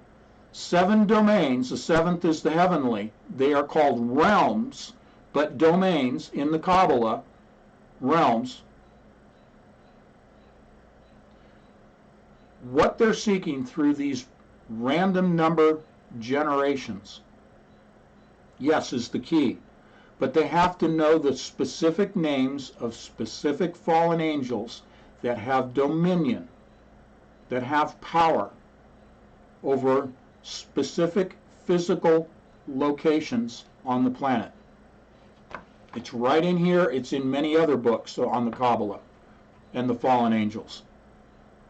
They have to know the specific angels that have control over the doorway to the abyss. This is known. There are 49 keys. The 49th key is actually the first key, and the fallen angels in the literature, in the scholarly published works, on the 49th key, this is what Crowley was after, this is what Dee and Kelly were after, and many others. They were after the first 49th, after the first key, but the fallen angels kept telling them, it is restricted. We can give you the 48 keys, but we can't give you the first, because it's for the end times. It is restricted according to God's timing. The first key is the key to the bottomless pit. Satan is using quantum computing to run at light speed to discover the first key. It's a pattern. It's a pattern of instructions and incantation, a pattern. First, the pattern of the name of the angels. So AI is trying all these combinations of different names, random number generation, to discover the names of the angels that have control of the doorway to the bottomless pit. They have fragments of those incantations, a starting point at CERN. This has been the basis at CERN for their seeking of the singularity, which is their cover story, but revealed in 2009 by Sergio Bertolini, who was the head of computing at that time at CERN, who said, we are going to open an interdimensional doorway, we're going to send something through, but we're not sure what's going to come back. That is the opening of the doorway to the abyss, and CERN is physically located at the ancient Roman temple site to Apollyon, Abaddon the Destroyer. It is situated over the doorway, as they believed in the Roman times, in the Greek times, in the Mesopotamian times, as the Talmudists believe, as the ancient Egyptians predating the Talmudists believed, was the doorway to the abyss. So what does quantum random number generation, encryption, all of this stuff, photons of qubits, the end of the classical Moore's law, atomic scale transistors, what does all this mean? It means that literally Satan has put his minions, humans and fallen angels, on the pathway to hell, which is broad, it's wide, Lots of people are involved in it, lots of venture capital, very broad path leading straight to hell. Reflected in the Kabbalah as accelerating and hastening the return of the Antichrist. That's why all the money and all the people and all the brain power is being thrown at this, to accelerate it and continue to accelerate, continue to push this agenda. Because Satan is trying to get around God's timing, to do the end run, to do a preemptive strike by opening prematurely the doorway to the abyss and kill God's angels and God himself. Such is the hubris of Satan. With that, I will end. Thank you for spending 3 hours with me today. Thank you for your attention. Thank you for your support. Thank you for your prayers. And God willing, Lord willing, the true Messiah, Jesus Christ, we will be back tomorrow with a whole lot more. There's so much more to say. Believe me, I've got stacks of books here. We haven't even gotten halfway through presenting what we've read, Kathleen and myself.